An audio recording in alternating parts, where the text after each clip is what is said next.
podcasts you love. From people you trust. This is TWiT. Hi, this is Leo Laporte, and this is my Tech Guy podcast. This show originally aired on the Premier Networks on Sunday, June 27th, 2021. This is episode 1809. Enjoy. The Tech Guy podcast is brought to you by Worldwide Technology and Intel. With an innovative culture, thousands of IT engineers, application developers, unmatched labs, and integration centers for testing and deploying technology at scale, WWT helps customers bridge the gap between strategy and execution. To learn more about WWT, visit wwt.com/twit. Well, hey, how are you today? Leo Laporte here, the Tech Guy. Time to talk computers and the internet and home theater and digital photography. We got your smartphones, we got your smartwatches, we got your augmented reality, we got your virtual reality, we got your real reality. 8888 Ask Leo is my phone number. I said that fast. Let me slow down. 888, toll free, 888-827-5536. Easier to remember is 8888 Ask Leo. That's toll free in the U.S. and Canada.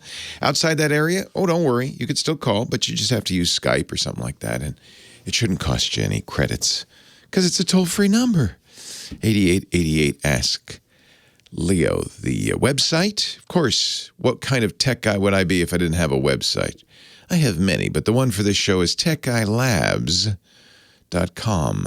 TechGuyLabs.com. Actually, websites are old hat. Did you get the memo? Sure they are. They're old hat.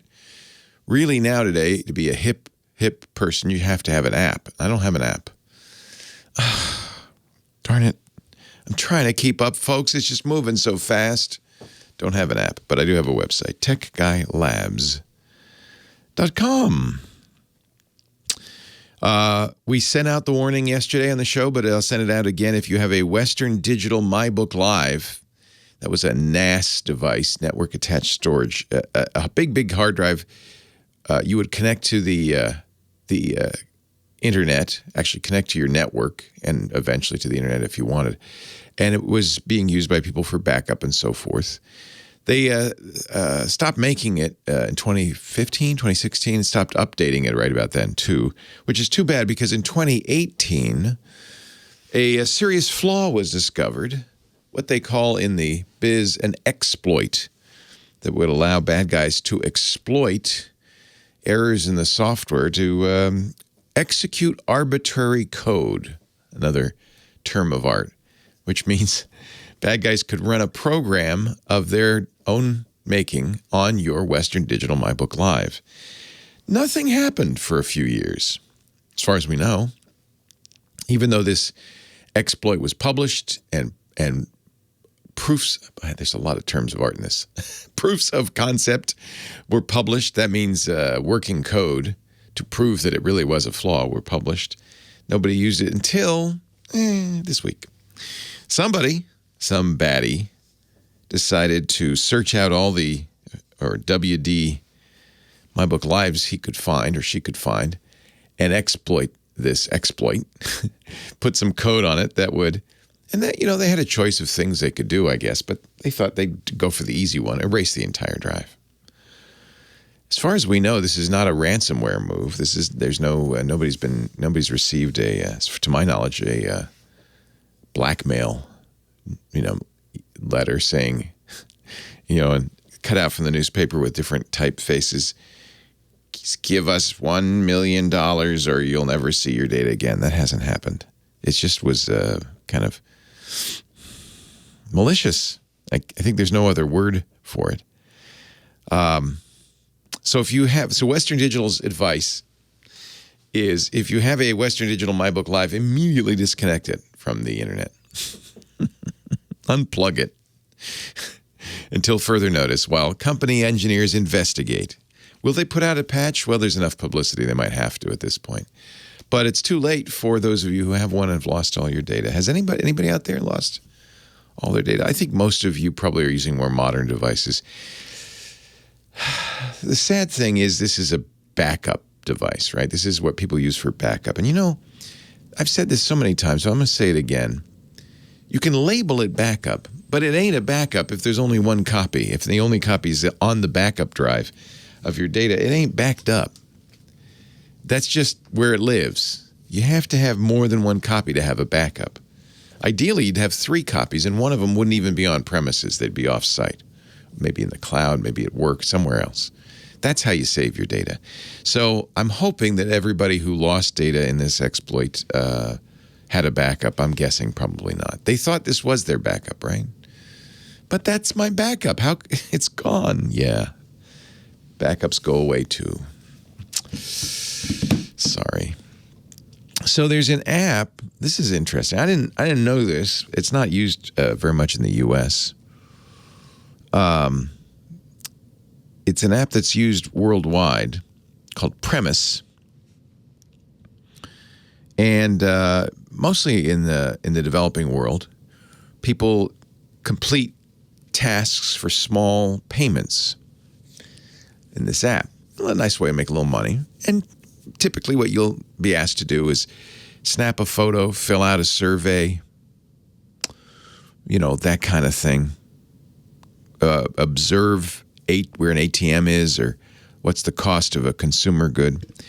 Turns out half of the company's clients are private businesses looking for commercial information. I'm a bank. I want to know how many ATMs there are in a neighborhood.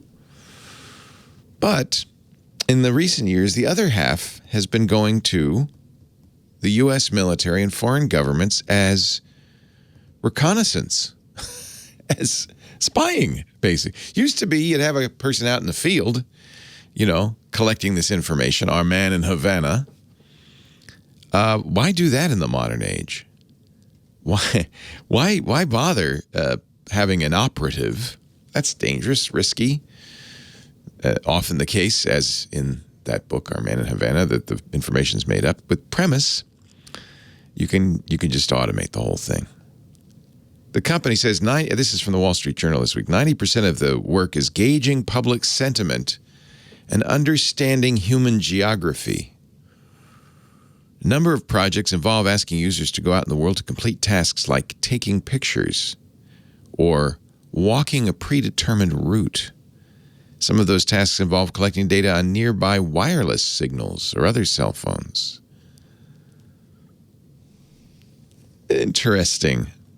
The company says it has 600,000 users in 43 countries, including hotspots like Iraq, Afghanistan, Syria, and Yemen. Premise has received at least $5 million in the last 4 years on military projects, contracts from the Air Force and the Army as a subcontractor to other defense entities.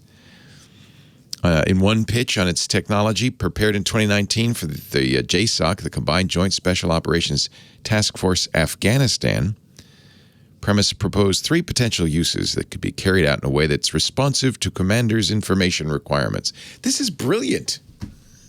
We've always said your smartphone is a spy device, but this is quite literally what they're doing. They could gauge the effectiveness of U.S. information operations, scout and map out key social structures such as mosques, banks, internet cafes, and covertly monitor cell tower and Wi-Fi signals.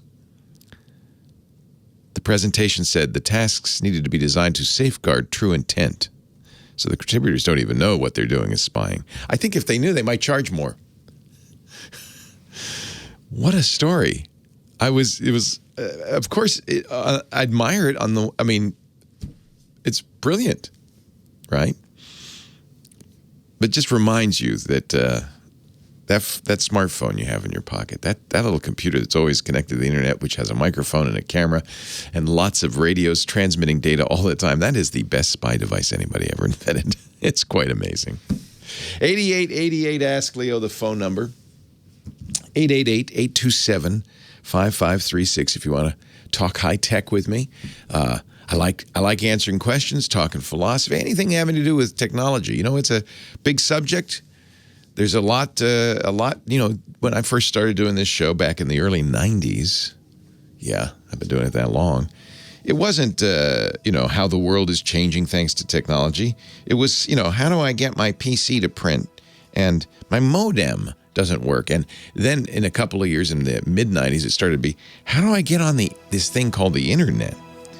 Well, it's a universal topic. We're bathing in big technology. Ladies and gentlemen, the unbreakable Kimmy Schaffer. Kimmy don't take no Schaffer. Hello, Kimmy. Hello. How you doing? I'm well. How are you? Good. Good. It's nice to have Damien back in the Big saddle. Pee-wee in the house. Just briefly. I forgot we called him that. That's right. I know. You keep calling him Damien, and I was waiting for you to Big break Pee-wee. out the Big Pee-wee, but Yeah. didn't. He made the mistake of telling us that was his sobriquet once, and now we'll never let him live it down. We will not. Yeah, just filling in for Professor Laura, who'll be back next week. She's taking a much-deserved vacation in San Diego right now. Everybody's getting away now. It's like kind of normal. It's kind of cool. Kind of weird. Kind of cool. I'll be going to Hawaii in 2 weeks. Yeah. Very excited. 2 hours on a plane was fine. I don't think I'm ready for 5 yet. I'm bringing my my bunny suit, to the hazardous materials bunny suit. I think it'll be good. Protect me from all and sundry. Yeah.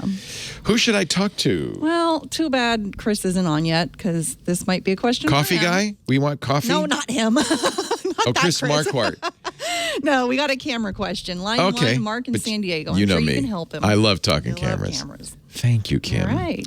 Hello, Mark in San Diego. Leo Laporte, the tech guy. Hello, Leo. I am so excited to talk with you. I've been listening to you for almost from the beginning, and I swear to God, in our house, if it's a weekend, it's Leo time. Oh, thank you, Mark. That's so great. Thank you. I appreciate it. Well, you're welcome. So my question is about photography. I know, like you, I'm an avid photographer, and 40 years ago, my original camera was a Pentax SLR, so I know how to use advanced cameras. Don't laugh. My current camera is an iPhone 6S. I'm not laughing. It's probably better than the Pentax SLR was, to be honest with you.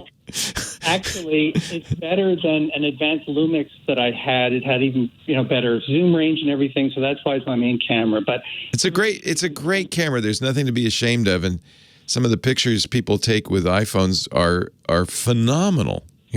As we say, and Chris will say this too, it ain't the camera, it's the photographer. If you've got the eye, it sounds like you do. I think you're cool. Yeah.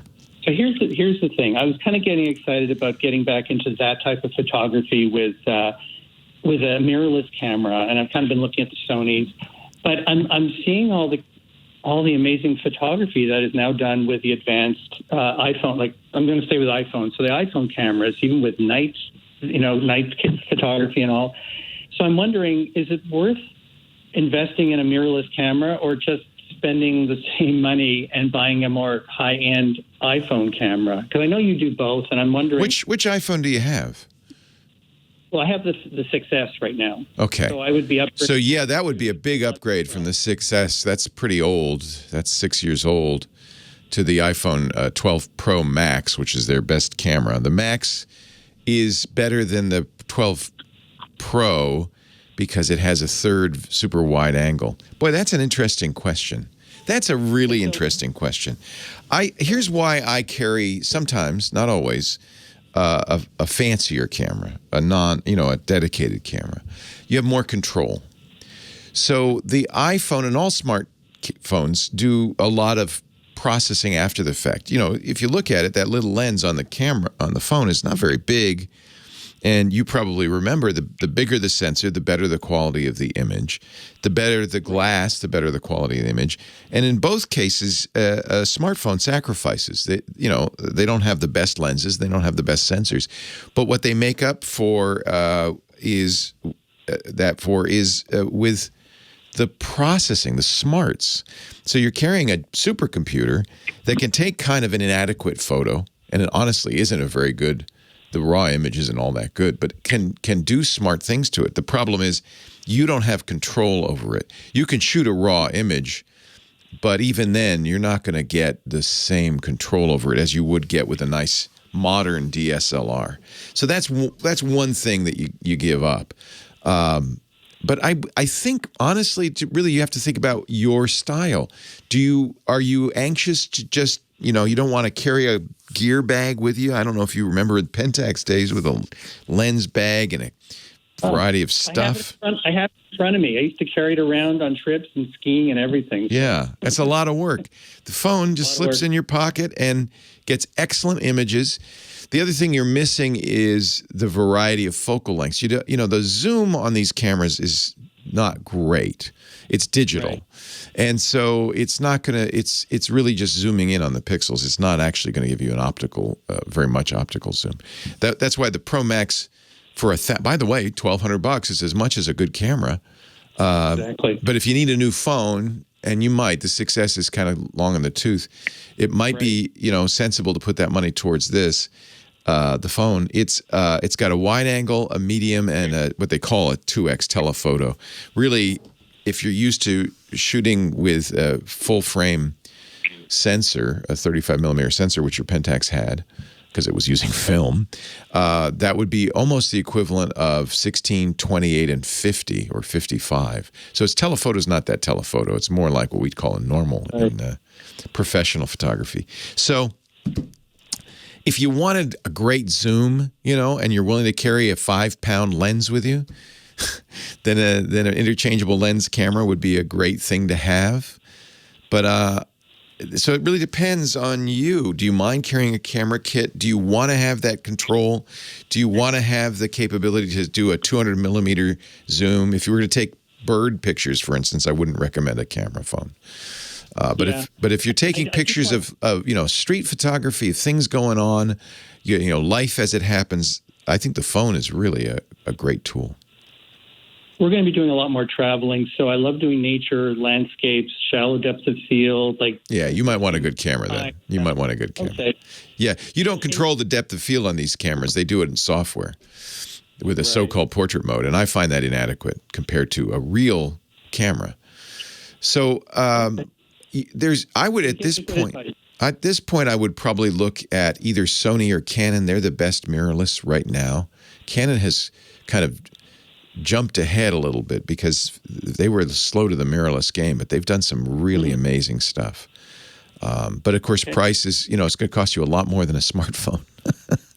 But it'll last longer because a smartphone, I'm good for. Well, it will last. It'll last a lot longer. And as the bodies get smarter, you keep the glass, which is the big investment, and get new bodies.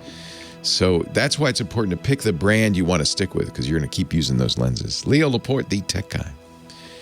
I love that question, and I think I hadn't really thought about it because I think it's a personal question, really. Yes, it is. But as soon as you say shallow depth of field and landscapes, you need a camera. Okay, thanks. So one quick question in terms of, so we will be upgrading, and since we're going to be going to spending extended time in Europe, right now we're a Verizon family, but would I be better off with AT&T? Yes. Versus Verizon? So Verizon, the way they do international, they change it all the time. You know, T-Mobile put the screws to Verizon and AT&T by offering low-cost international data, because data is the big one. Phone calls, you're not going to make a lot of phone calls, but the data is the big one. I think the best for international travel is probably Google's Fi system, because it works on a variety of networks. It will use Wi-Fi, it will use Sprint, it will use T-Mobile, it will use U.S. Cellular, depending on who has the strongest signal. But the best thing is the cost for international calls is low, and the cost for data is fixed. It's the same in the U.S. as it is around the world. So I think it's it's what I carry internationally is a Google Fi phone. So what you might want to do, I know you like the iPhone. You can still use Google Fi with the iPhone, but it's not as flexible. What you might want to do is look at a Google Pixel, inexpensive, like the Pixel 4a, which is about $400 or $500, and on Google Fi, fi.google.com. And make that your travel phone. It has an excellent camera, by the way. It is an amazing camera. Perfect for what you want to do, and then get a decent. If you're going to travel in Europe for a long time, you should bring a good camera. Bring a good interesting. camera. So maybe even though we're a Apple family, so I need the iPhone, get a Google phone for travel. Yeah, I mean, I would look at the AT&T and Verizon international plans. They're expensive. They are expensive. But with the iPhone being sort of an international phone, it doesn't matter whether it's on Verizon or AT&T with GSM or CDMA. That's right. It's all LTE now. It's all LTE. That CDMA GSM thing has gone by the wayside. Everything's LTE. Yeah. So any modern, maybe not your 6S. I'm trying to remember if that switchover had happened yet. But any modern iPhone will work on all networks internationally. You could put a Fi SIM in it for just for the trip. Thinking. Yeah, that might not be a bad idea. Yeah. Oh. Then you'll basically be using T-Mobile everywhere. That's the other possibilities. Look at T-Mobile as well. They have what they do is they do slow speed, 2G-ish, really more 3G-ish speed for free. And then they say, but if you want higher speed, you should buy a day pass. Okay. I've used that, though, internationally, too, and that's fine. And you said the Google, they can get a Google Fi SIM itself? Yeah, and just put it in an iPhone. Oh, wow. Yeah. And actually, that's a good way because you can pause the plan. You can say, I'm just going to use it for 3 months, and that's it. And you won't pay anymore. That's great. Yeah, so that might be a good way to go. Yeah. Thank you so much. My wife, Linda, says hi. She's a big fan. Hi, Linda. Where are you going? We'll be going to Greece and Israel and just traveling. Oh, how fun. We just did that. That was our last cruise. Started in Athens, ended in Dubai. We visited the Middle East. It was so much fun. Oh, man, I love it. You're going to have a great time. Thank you so much. Hey, Mark, it's nice to meet you. Thank you. Take care. Take care. Safe travels. Bye. Oh, I know what I was going to do. I was going to tell you all about worldwide technology. Yes. And, of course, Intel. WWT, Worldwide Technology, is at the forefront of innovation, working with clients all over the world to transform their businesses. Somebody in the chat room yesterday said, I've been hearing these great ads for WWT and how great they are for a long time now. I still don't know what they do. If you're in business, I'm sure you know the name WWT. They sell enterprise technology to the biggest companies in the world and the smallest companies in the world, too. They have all the expertise to help you bring your business to the state-of-the-art technology reliably, securely, easily. And it all starts with WWT's Advanced Technology Center, the ATC.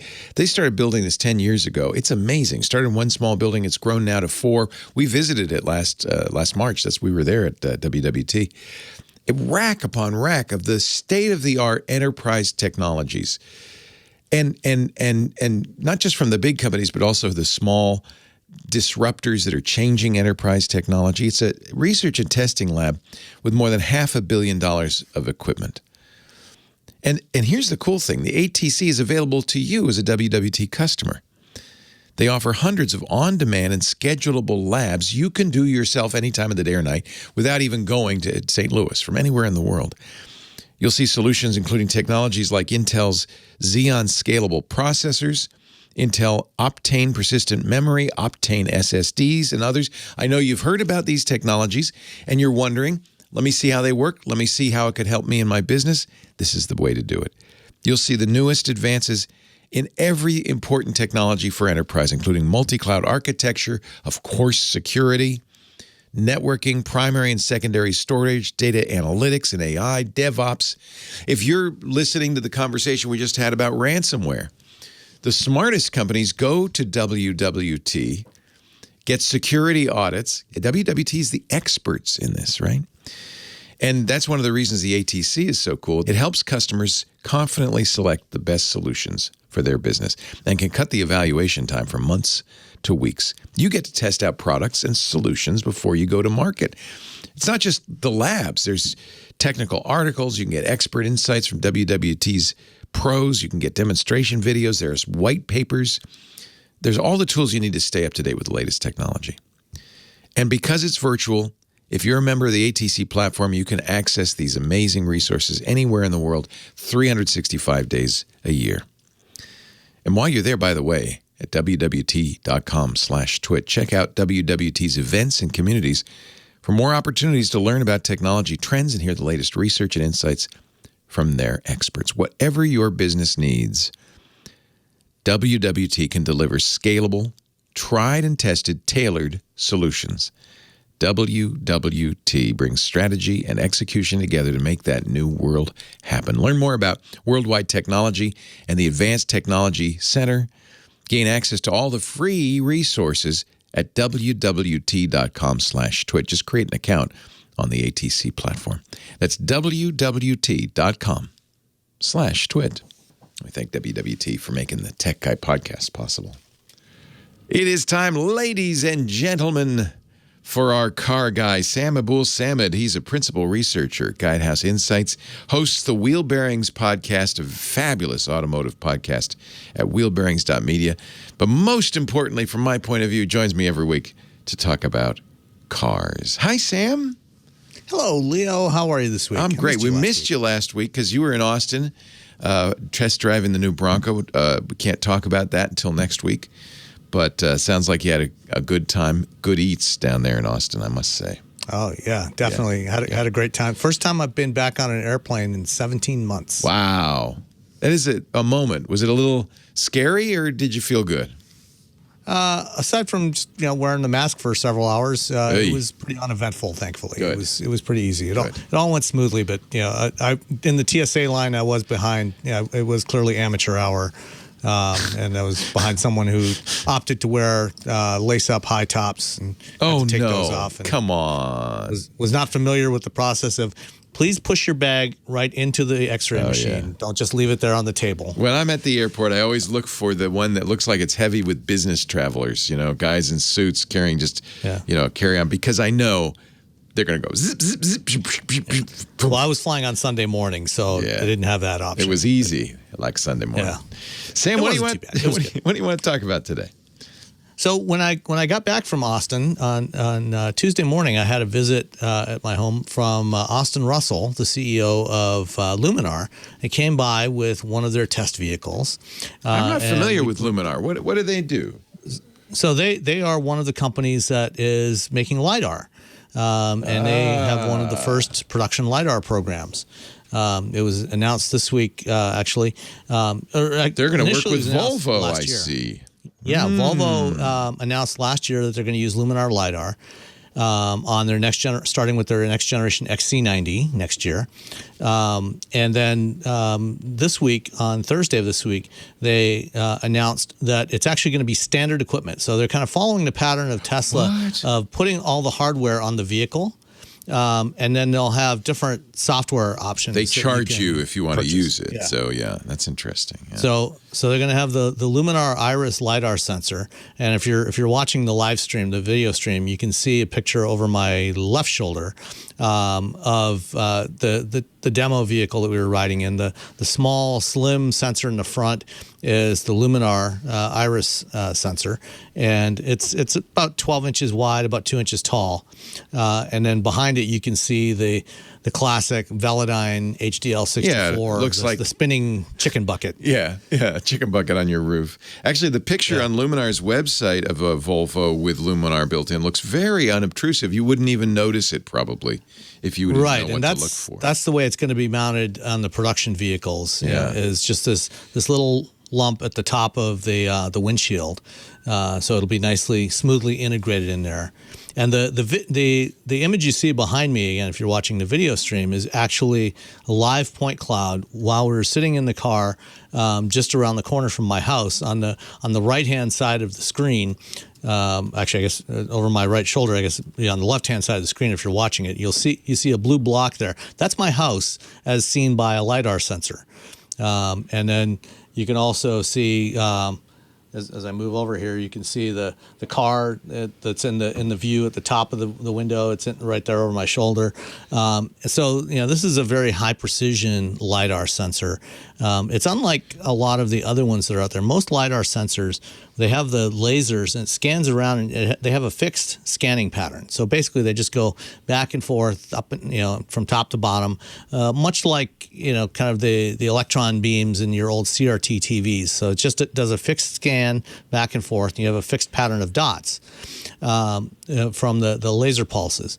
the Luminar LiDAR, and there's another company called AI that also does something. It's a similar, conceptually similar, but their approach is a little different. But Luminar uses a mirror and their perception software, when they get a return off of anything. So when they get a photons coming back reflected off of any object, then they adjust the scanning pattern, and they'll put a lot more photons on the things where there's actually something there, as opposed to just continuing to scan across empty space. So they try and get much higher resolution where there's something of interest, whether that's another vehicle or a pedestrian, or some debris on the road. And it allows them to actually get better results even at longer distances. Luminar is claiming they can do up to about 500 meters resolution, up to about 500 meters detection. So that's about a quarter of a mile. Most of the other LiDAR sensors that are out there today will do about 200 to 250 meters for the best ones. Luminar is claiming 500. And I actually saw a demo on Friday from another company called AI, and they were actually showing that they can detect a vehicle at 1,000 meters. So it's about 1 kilometer. So it's about 0.6 of a mile out. Wow! Which is, when you start to get out to beyond 400 or 500 meters, that's the kind of range distance that you need for highway driving. And what Volvo is going to be offering on the XC90, and I'm still trying to get a call with somebody there to get a little more clarity on exactly what they're doing. But they're claiming that they're going to do full autonomous highway driving with the XC90. So that means you don't have to hold the steering wheel, you don't have to watch the road, and you don't even have to pay attention. You can actually take a nap while it's operating, or so they're claiming right now. Wow. We'll see if it actually functions that way in reality next year. But that's what they're claiming. So that would be one of the first vehicles that you can actually purchase that has that capability. Would you feel safe doing that, do you think?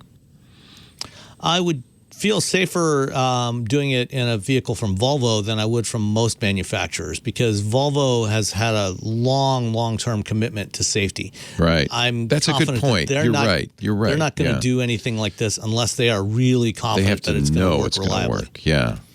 And Volvo was the first automaker to actually come out and say explicitly that when you're in one of our vehicles that has automated driving, not a driver assist feature, but fully automated driving like this, we will take full liability if anything goes wrong. Wow. So the driver is not responsible. That's going to be necessary to get people to be comfortable with this, I think. How interesting. I think it's absolutely essential that manufacturers do this. Let's put it this way. Any manufacturer that doesn't explicitly say they take full responsibility when the system is driving, don't buy it. Yeah. Just stay away from it. So anybody that says that that calls it autonomous and says you're still responsible, it's not autonomous if you're still responsible. And don't buy it. Yeah. Interesting.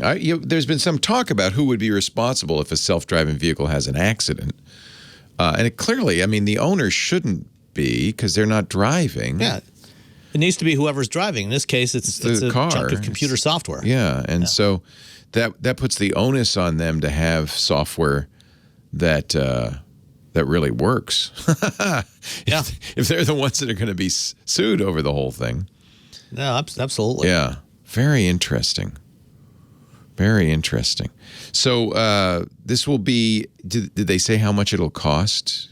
Volvo? They did not say. It'll be on the vehicle, but you'll have to pay maybe, Tesla charges, what, $5,000 for full self-driving? $10,000. $10,000 now. Yeah. Holy cow. I would not be surprised if it's probably a $4,000 to $5,000 option for the quote unquote autonomous system on the Volvo. But we'll see. Yeah. We're still about a year away. Somebody's got to pay insurance for all of that responsibility they're going to take. Sam Abuelsamid, you like cars? Listen to Wheel Bearings, his podcast at wheelbearings.media. And, of course, he joins us every week. Next, can we talk about the Bronco next week? We can absolutely talk about the Bronco will be next lifted. Week. You can see it tomorrow morning at 6 a.m. on Forbes and also on Wheel Bearings. Thank you. We'll talk about it here next week. Thank you, Sam. Leo Laporte, the tech guy.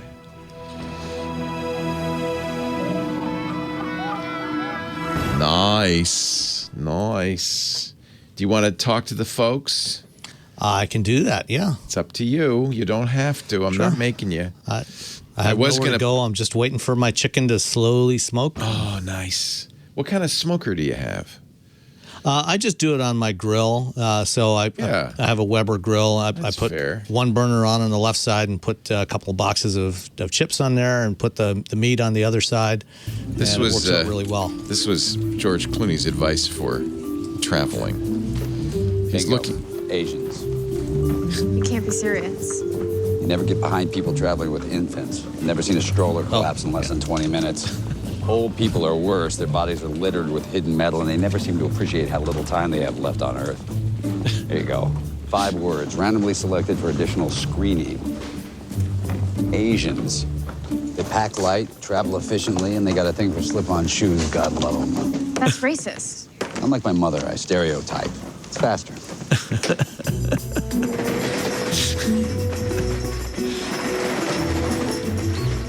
There's some really good packing tips in this as well. Hey, is there going to be a show next Sunday? Oh, I'm glad you asked. No. Okay. 4th of July. You got the 4th of July off. I'm not coming in. Nobody's coming in. Nobody. And then what about the following week when you're in Hawaii? No, that'll be a rerun. So you got 2 weeks off after. All right. Cool. So never mind. We'll talk about the Bronco in 3 weeks. Okay, we can do that. Sorry about that. I'm glad you asked. Not a problem. You are smart. Well, I just saw in the chat here. Chat room's probably telling you. No show next week. Yeah, you better ask. Yeah. We wouldn't publicize that, of course. The 12th through the 19th. Okay. So I guess I will be here the 11th. So never mind. I will be here the 11th. John is correcting me. Okay, so the week after we have a show, and then the week after, the following week, 3 weeks from now, the 18th I won't be here. That'll be a rerun. So the 4th and the 18th will be reruns. Yeah. Okay. Cool. I'm glad John corrected me on that too. I don't know what I'm talking about. The 4th and the 18th. To Kill a Tech in the chat. I can say that the Bronco can go off-road and go just about anywhere where you would potentially want to go. Like I said, my write-up will be up on Forbes tomorrow morning at 6 a.m. Eastern, and the new episode of Wheel Bearings will be up about the same time, and you can hear Nicole Wakeland and I discussing and having a bit of a disagreement about part of it.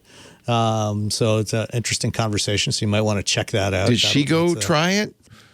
She did. She was on a different wave. She went 2 days after I was there.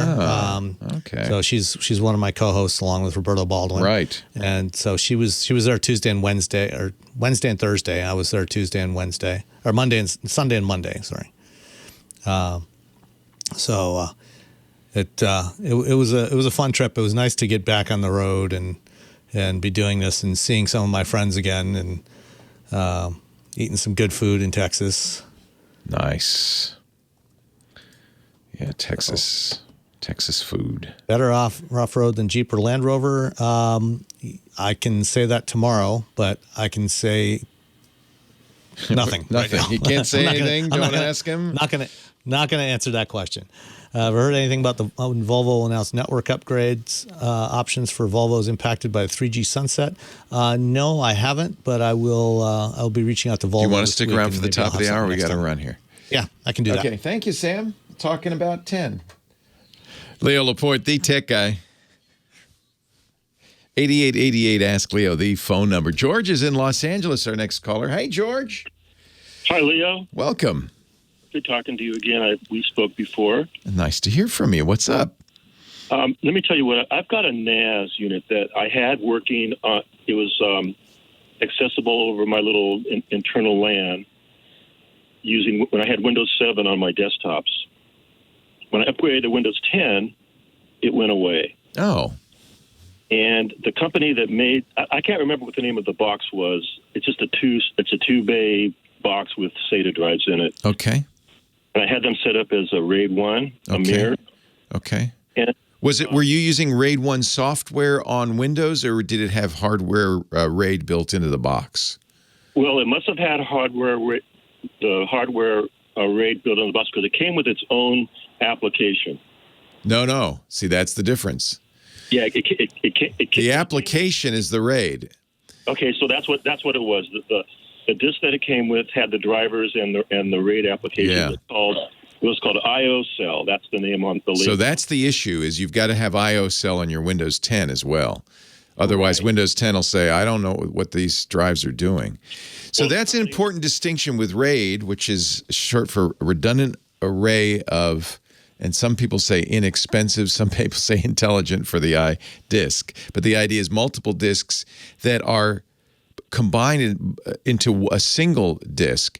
And RAID 1 is a striped RAID, so it writes half the data to the first disk, half the data to the second disk.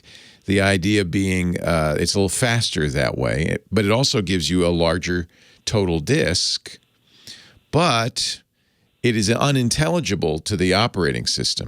So there's two ways to do this. You can have RAID built into the firmware of the enclosure, so the enclosure interprets it and it just looks like a normal USB drive to the operating system. Or, and I suspect this is what you had with IO Cell, the operating system itself is doing the RAID using this special driver. So that driver, absent that driver, I don't think you're going to be able to see the hard drive at all. It won't show up. Well, here's what's happened. Okay, Windows 10, it's gone. I can't see it. So. And the company's out of business. And you're saying, wait, now, was this drive on the network or was it direct connected? It was on the network. Oh, okay. Well, maybe if it was on the network, then I take it back. In order for it to work on the network, and you did say that, so I apologize.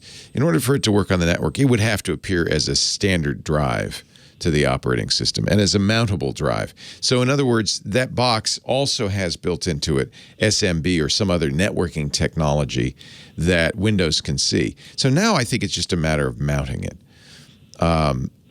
Probably it set itself up to mount on your Windows 7 machine, and when you install Windows 10, you just didn't have the mount instructions. If it did not support modern SMB, however, you're going to have a problem. Windows 10 got rid of older SMB, and that's a problem. SMB is server message block, and Windows had software called Samba, which was a clever play on SMB. They just added some vowels, but it is the way it's part of the network file system. It's the protocol, and if it doesn't support SMB, which 1.0, which Windows 10 does not, and that's what's required by the IO cell, then you may be out of luck. How old was the IO cell? Was it pretty old? Oh yeah, I've had Yeah. 6-7 years now. I try to connect it as a USB attached device, and Disk Manager will see both the drives, but it won't give me the option to mirror it. The mirroring is grayed out. And that's what I'd really like. Oh, that's interesting. So it sees two drives. Yes. That's what I would expect with that if the RAID weren't being perceived. So you're able to mount that drive on the desktop and it shows up as an IO cell drive. Is that correct? Yes. Oh. Well, I don't know how to distinguish between that and it. When you say IO cell, I don't know. Well, I'm just calling it that. I presume that's who made it. But if it shows up as a hard drive on the desktop.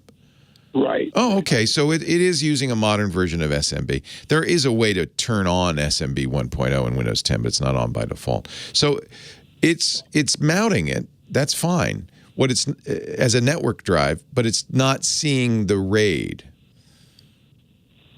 That's interesting. Well, is there any way for me to fix that without buying new hardware? That's a really interesting question. I'm going back to my original thought. If you didn't have a RAID driver and you were using something that was doing a RAID driver in software, it would appear exactly as it's appearing to you now. It's just simply two drives. None of your data would be visible on it because it was written striped across the drive, so you wouldn't be able to see it. So now I'm thinking that driver, that IO cell driver that you installed in Windows 7, is needed for Windows 10 to see those drives properly, which is weird. A network, that puzzles me. They're doing something funky. Normally, if you have a networked drive, it hides the the low-level details. It just shows up as a drive. The fact that you're seeing 2 drives on that tells me they were doing something funky, and that you do need. Is there an updated driver for that for Windows 10 or no? No, the company's gone. They're out of business. Oh, nice. Yeah, that was the first thing I Oh, nice. So here's what you need to do. You need to either get your Windows 7 machine back. Is it the same machine? Yeah, I'm not going to do that. Yeah, okay. I'm going to keep it. You could, if you could get a Windows 7 machine and get that software installed again, see the drive, then copy the data off the drive, then retire it. Oh, okay. See what I'm saying? You're not going to be able to get the data off that drive. You're not going to be able to take out those drives, put them in another enclosure, because I'm guaranteeing you that was some sort of weird, funky proprietary RAID they were doing. So those drives will, it's possible they'll be readable by another RAID device, but highly unlikely. Yeah, it makes more sense to do it the way you just described it. I've got a laptop that I can convert to Windows 7. Make it a Windows 7 laptop, put the I/O cell driver on there, cross your fingers when you plug it in that it mounts, and yes, I see a single giant drive instead of 2 half-size drives, because then that means you can see the data, copy it all off onto some other drive. If they're out of business, you should retire that anyway, because, we just talked about that Western Digital problem. When these things aren't being supported, there's huge risk at that point that something will go wrong or some bad guy will take advantage of you. But Leo, when I get something, I like to make it last as long as I can. That's great for cars. That's great for refrigerators and TVs. Not so great for computer systems. Small Net Builder has somebody's found the review of this fast and cheap network storage I/O cell 351 UNE net disk. Wow, this goes back to 2009. This is an old review. Does it say I/O cell on the front or no? No, it doesn't. Doesn't. I wonder who made this. All right. There was a company made this kind of device called I/O cell. Maybe the company that made yours is using their software. I'm not sure. But yeah, that's the only way you're going to get it back. You got to get that drive to mount somewhere that you can read it as a RAID disk. RAID is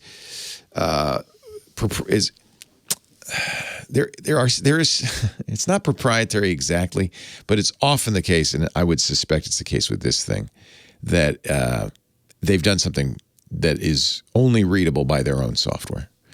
And so you need to kind of go back in time to Windows 7, to the era that this disk came from, and just get that data off of there. This again, same thing with the Western Digital. This is the same story here. Having something on one drive, I don't care how fancy it is never a good idea. You got to have multiple copies, or you're going to be in this situation, because this stuff happens. Stuff gets out of date.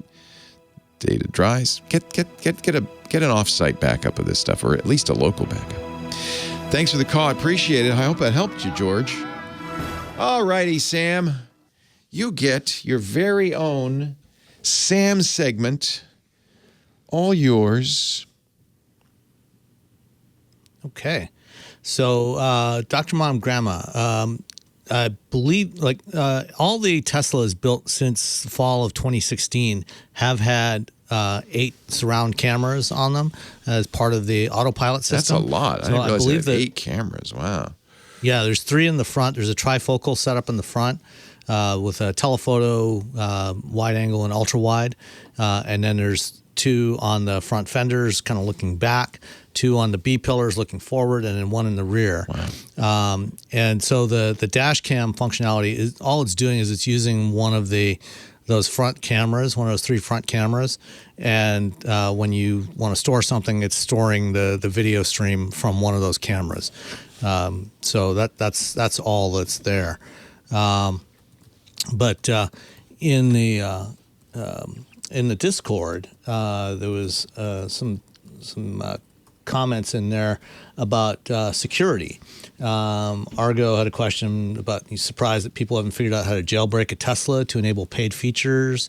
Went on, somebody talked about ransomware. Retcon 5 talked about how long until cars are ransomware. Wouldn't that be interesting? You want to ever drive your car again? Give me a Bitcoin.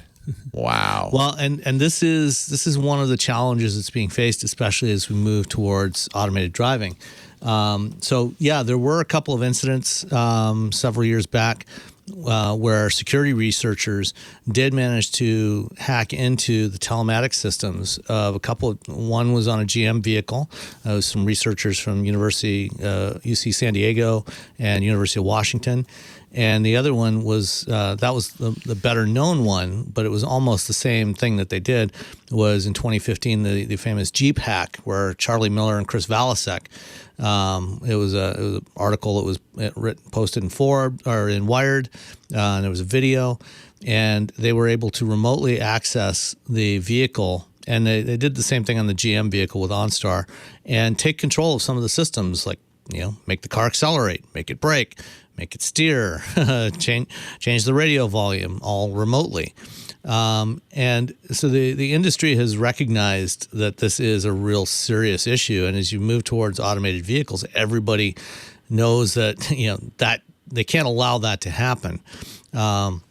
It's if you had say 1 million robo-taxis out on the road, and these vehicles all have to be connected in order to dispatch them and summon them and provide updates to them.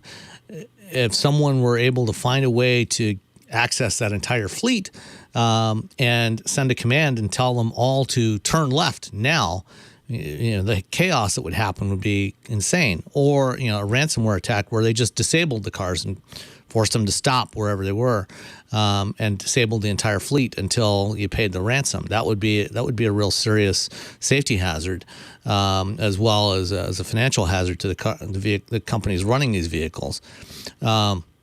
So back in 2015, excuse me, the entire auto industry got together and formed what's known as an ISAC. This is an Information Sharing and Analysis Center. And there's and this is for cybersecurity. There are ISACs for a lot of different industry verticals, for aviation, utility industry, healthcare, and so on. And the companies that are members of these ISACs, they share information about threats and vulnerabilities and best practices and how to get over them. And that's that's something that they weren't allowed to do before because of collusion and antitrust concerns. But so they had to get an antitrust exemption to do this. But now they can do this, and every automaker is now taking cybersecurity extremely seriously. Those two guys that did that Jeep hack, Charlie Miller and Chris Valasek, who are quite famous for demonstrating a lot of different security vulnerabilities over the years. Those guys now lead cybersecurity efforts for Cruise, which is GM's autonomous driving division. So they're working on making sure that GM's AVs are going to be secure. And you'll find the same thing. These researchers like them have been hired by pretty much every automaker. A lot of automakers, Tesla, GM, Stellantis, and others now have bug bounty programs, formal bug bounty programs. So if researchers find a security vulnerability, they can submit that and get paid, and the manufacturers can get those problems corrected and get updates pushed out or distributed to vehicles. So when I first became aware of this as a problem in the auto industry back about 2010, I talked to some people who I was working with at the time, and at that time they weren't taking the problem seriously. Nobody considered it a real threat, but over time, they came to realize, oh yeah, they actually can do some really bad stuff, and so it's being addressed now. Also, let's see. I think Synxis had a question earlier in the chat about buying a new car right now, whether to buy something now or wait. And this is all related to the semiconductor shortages that we're having right now across a lot of industries, but particularly the auto industry.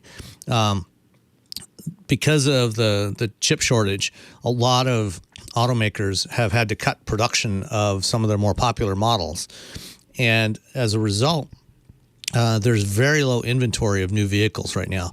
Typically, dealers try to keep about 60 to 70 days supply of vehicles in inventory on their lots. a couple of weeks ago, I was on a briefing call with Toyota. They said they have about 9 days supply on dealer lots. There's a Ford dealer nearby me here in Ann Arbor that typically has about 1,500 vehicles in inventory. A couple of weeks ago, they had 30 cars and trucks in their inventory. So it's really bad. And as a result, because there's no new cars to buy, because they're waiting on chips, there's been a dramatic increase in demand for used cars. And so used car prices have also skyrocketed over the last several months. So, if you're buying a new car, you're not going to get any deals. You're not going to get any rebates on them. And if you're looking for a used car, you're going to end up paying a lot more than you would have a few months ago. So if you absolutely need a new car right now, if your car gets totaled or stolen or whatever, and you need to buy a new car, buy whatever you can. Don't hold off. Don't be too choosy. But if you just want a new car, but you don't actually need it right now, I would strongly suggest waiting until later in the fall or even early 2022, when hopefully inventories will recover. The chip shortage will be addressed, hopefully by the end of the year, and we'll start getting production back to normal levels and have more inventory, and you'll have more cars available. Because right now there's just nothing to buy. So if you don't absolutely need to buy a car right now, please don't. Wait. Just be patient and wait until there's more inventory. And so for those that need to get new vehicles right now, leave that inventory for them until you can. I'm glad I got my Mustang when I did. Yeah, you timed it just right, because it was right around the time yours was built that this problem really started to ramp up. Sam, you're great. Thank you. I really appreciate you spending some extra time with us. It's really nice of you. Have a wonderful week. Won't see you next week. Have a great 4th. Talk to you too. Take care. All right. Bye. Bye-bye.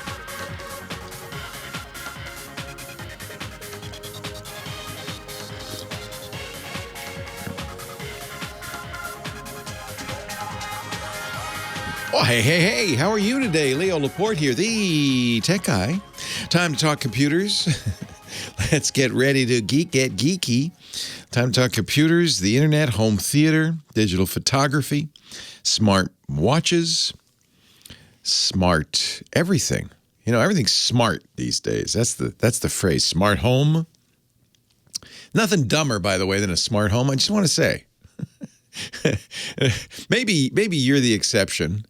You're one of those people who has spent many hours tinkering, tweaking, fixing, adjusting your smart home so that it's all working together smoothly, just like on the TV commercials where people get in bed and they go, "Hey, home, good night." And the home says, "Good night," locks the doors, closes the garage, turns off the gas, turns the heat down, turns off all the lights. Maybe you're that person. I've yet to meet that person, by the way. If you are, congratulations. But my experience with a smart home is there's nothing dumber. Lights don't come on when you want them to. Nothing works. Nothing works. Technology makes things dumb sometimes. Too much smart technology makes things dumb. Anyway, that's what we talk about. 8888 Ask Leo. That's the phone number. 888-827-5536 if you want to talk tech. I'd love to talk tech with you. I just don't want you to think I'm one of those tech cheerleaders who says if there's a chip in it, it's good. I'm well aware of the negatives. Believe me. In fact, most of this show is people calling saying it's not working. What's wrong? 8888 Ask Leo. On the other hand, I do have to say that technology is very cool, and there's certainly some real benefits to it. Imagine what it would have been like to go through the last year of quarantine without any technology. It would have been medieval.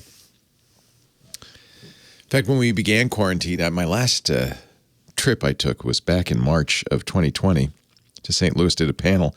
And one of the panelists, I can't remember his name, I wish I could, pointed out that the same kind of quarantine things that we were about to do for COVID is exactly what they did in the dark ages for the plague. Stay home, don't go out, wear a mask. It's the same thing. The only difference, thank goodness, we had computers. We had, Zoom and FaceTime, and we were able to stay in touch with people. I talk to my mom via FaceTime every week, and she's back east. I haven't been able to go out and see her, and boy, thank goodness, right? So I'm also very well aware of the benefits. Let's put it that way: the benefits and the negatives. I think this is a show where we're honest about technology. How about that? Let's go to Gilroy. Chris is on the line. Hello, Chris. Leo Laporte, the tech guy. Hey, Leo. How are you doing? First-time caller, long-time listener. Thank you. Great to hear from you. I remember you back in the Tech TV days, back on screensavers and everything like that. I'd come down from Travis Air Force Base down to Gilroy to my parents when they lived here. Nice. That's where I got hooked on you. Thank you. That's great. So, you may even remember when I used to work for a little station in the South Bay called KLOK, and I used to stream the Gilroy Garlic Festival. Well, we didn't call it streaming then. Broadcast from the Gilroy Garlic Festival. That was fun. Love the Garlic Festival. Yes, they're actually bringing that back this year. Good. After everything that happened, right before the pandemic and everything like that. There was a shooting. I know. It was terrible. Yeah. It broke my heart. Anyway, what can I do for you? So, a couple questions. The first one, I ended up getting a new MacBook Air M1. Oh, nice. You just got it?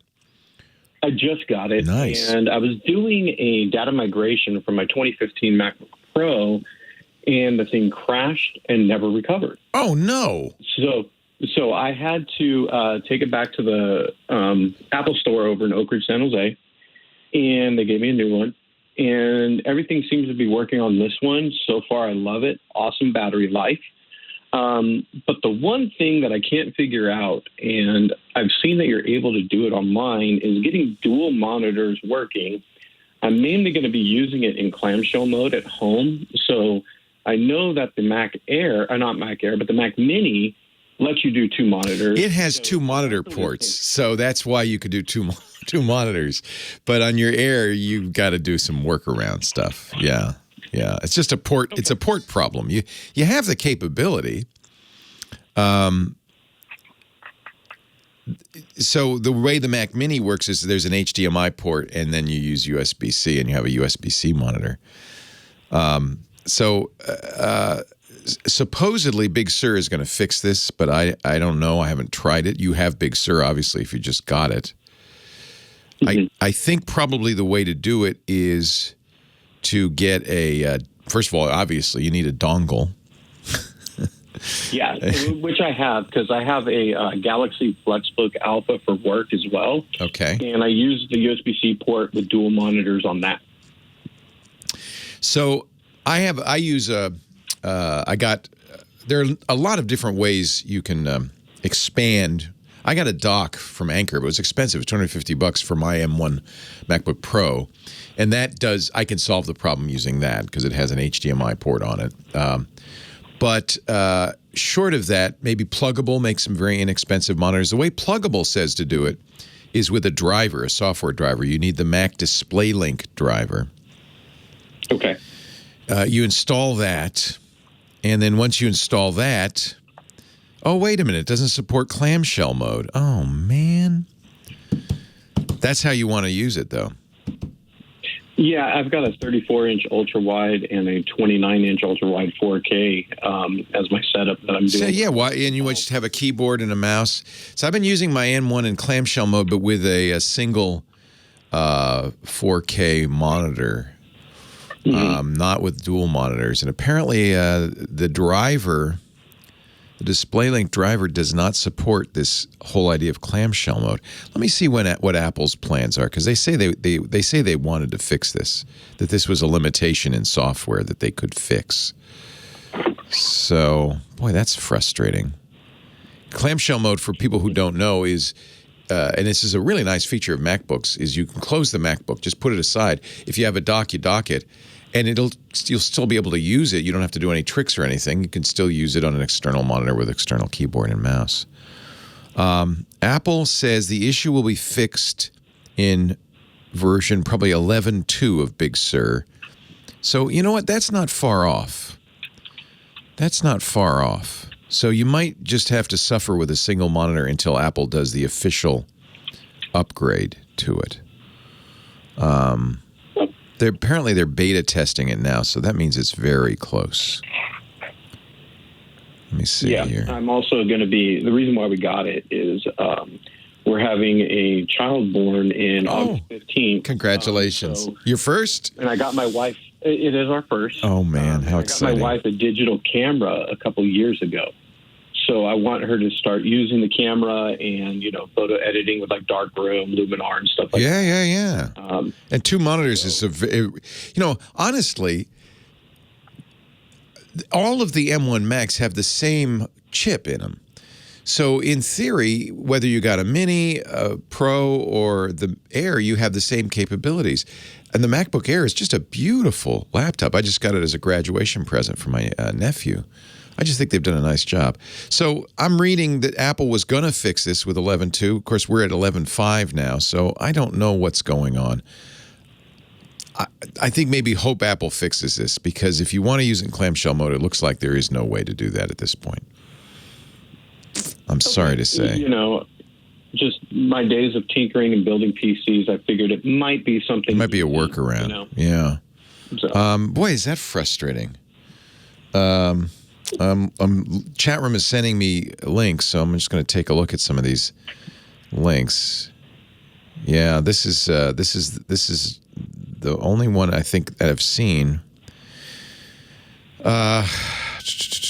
MacBooks can run in clamshell mode with display link attached monitors, so a dock might be the best way to do this. CalDigit makes an excellent dock. There are a number of Thunderbolt 3 docks. Problem is they're expensive. I bought the Anchor for $250, and that, I believe that would solve the problem, because then, like the Mac Mini, you'd have the display port as well as an HDMI port.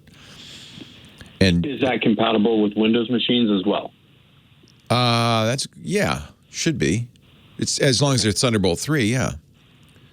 Okay. Thunderbolt 3 is pretty nice. Additional displays, second or third display via a dock. Yeah, it looks like the dock is the best way to solve this.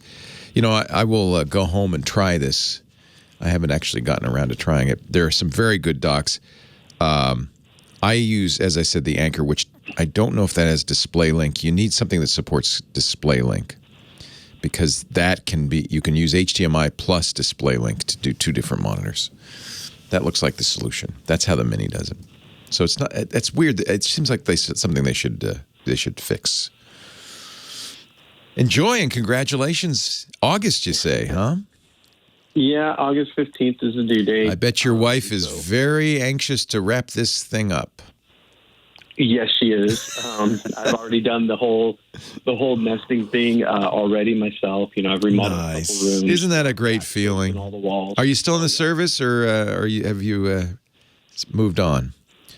I've been out of the service now for 16 years. Oh, wow. I got out in 2005. I went in 98. Grew up in Santa Clara, went in the military, and my parents moved to Gilroy at that time.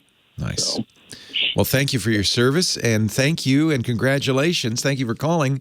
Congratulations on the little one on the way. That's exciting. That's really exciting. Thank you. One more quick question. Yes, go ahead. Sure, Chris.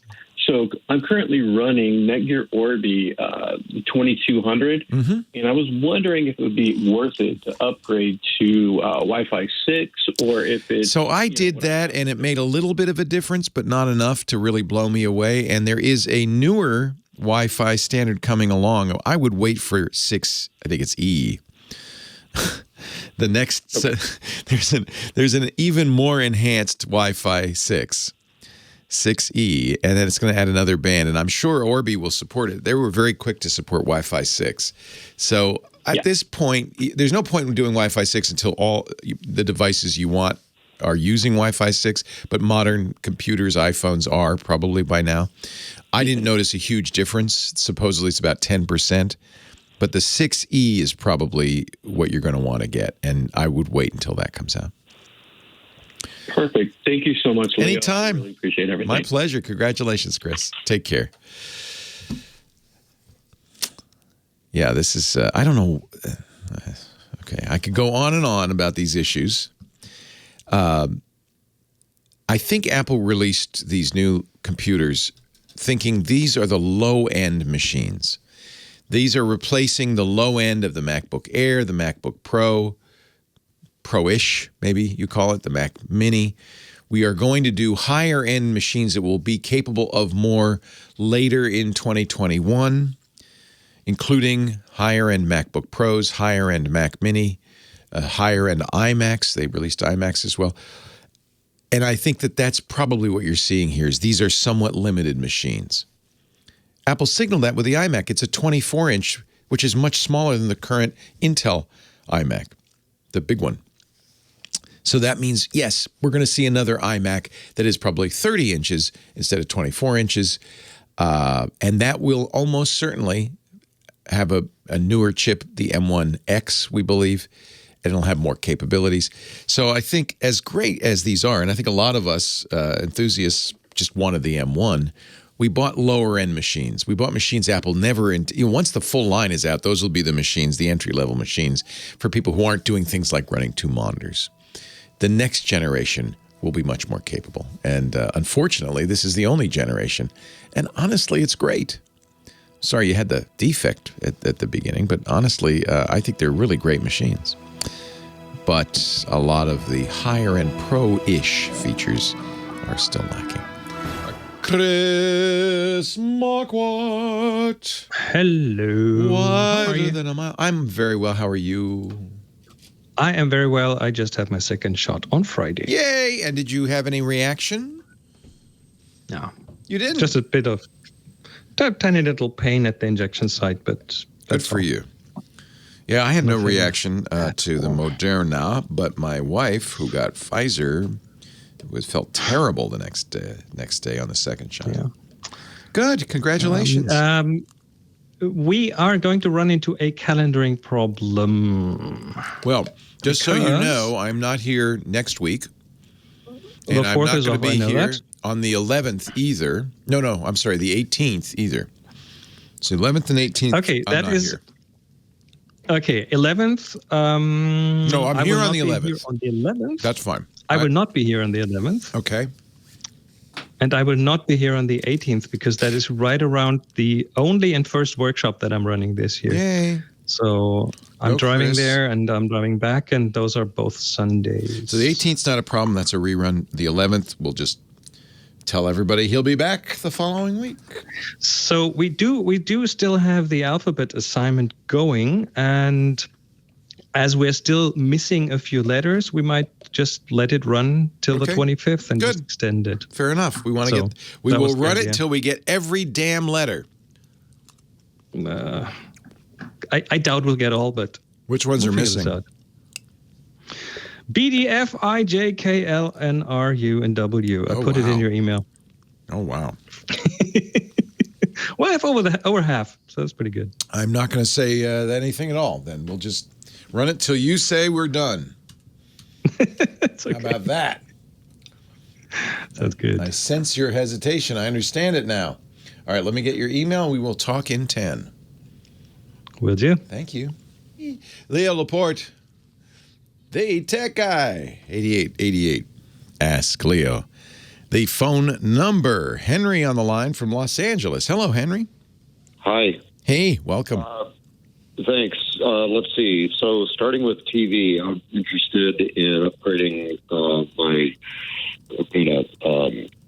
what was the technology before OLED? The plasma. Plasma, yeah. A plasma Pioneer, which is great color, but the Kuros, when they discontinued those some years ago, Scott Wilkinson told us, and I had one, keep those Kuros. Those are among the best TVs ever.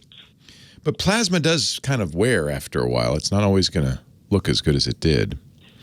Well, anyway, I've skimmed through. My budget is, I don't know, I could spend $1,500-$1,600, and the size I'm looking for is around 55 or 60 to fit our space. And I'm on Amazon and Best Buy found some Bravias and LGs and Samsungs, and I don't know, I'm looking for some guidance. It's not a theater setting. It's living room with some ambient light.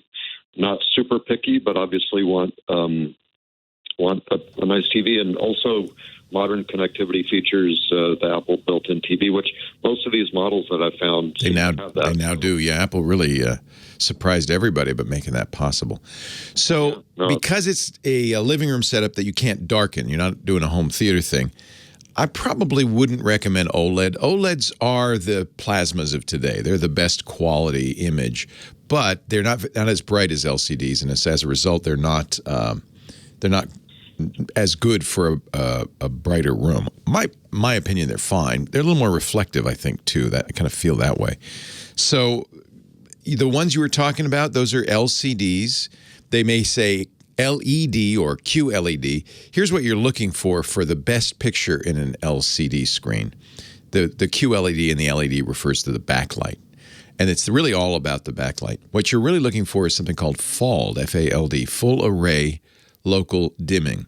What that means is there are enough LEDs in the backlight to effectively give you deeper blacks by dimming them where there's a black portion of the screen. It's kind of a clever technology. So I would, as long, look at those TVs, look for FALD. Otherwise, not much else matters. You can look at other, specs like having an Apple TV built in. But all of the brands you mentioned are excellent, and you'll have excellent image quality. So the one spec you're looking for in an LCD these days, I think, is FALD.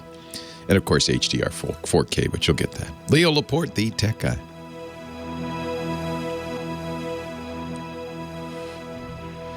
You're going to love it. You're going to say it's great. Plasmas aren't very bright either, to be honest.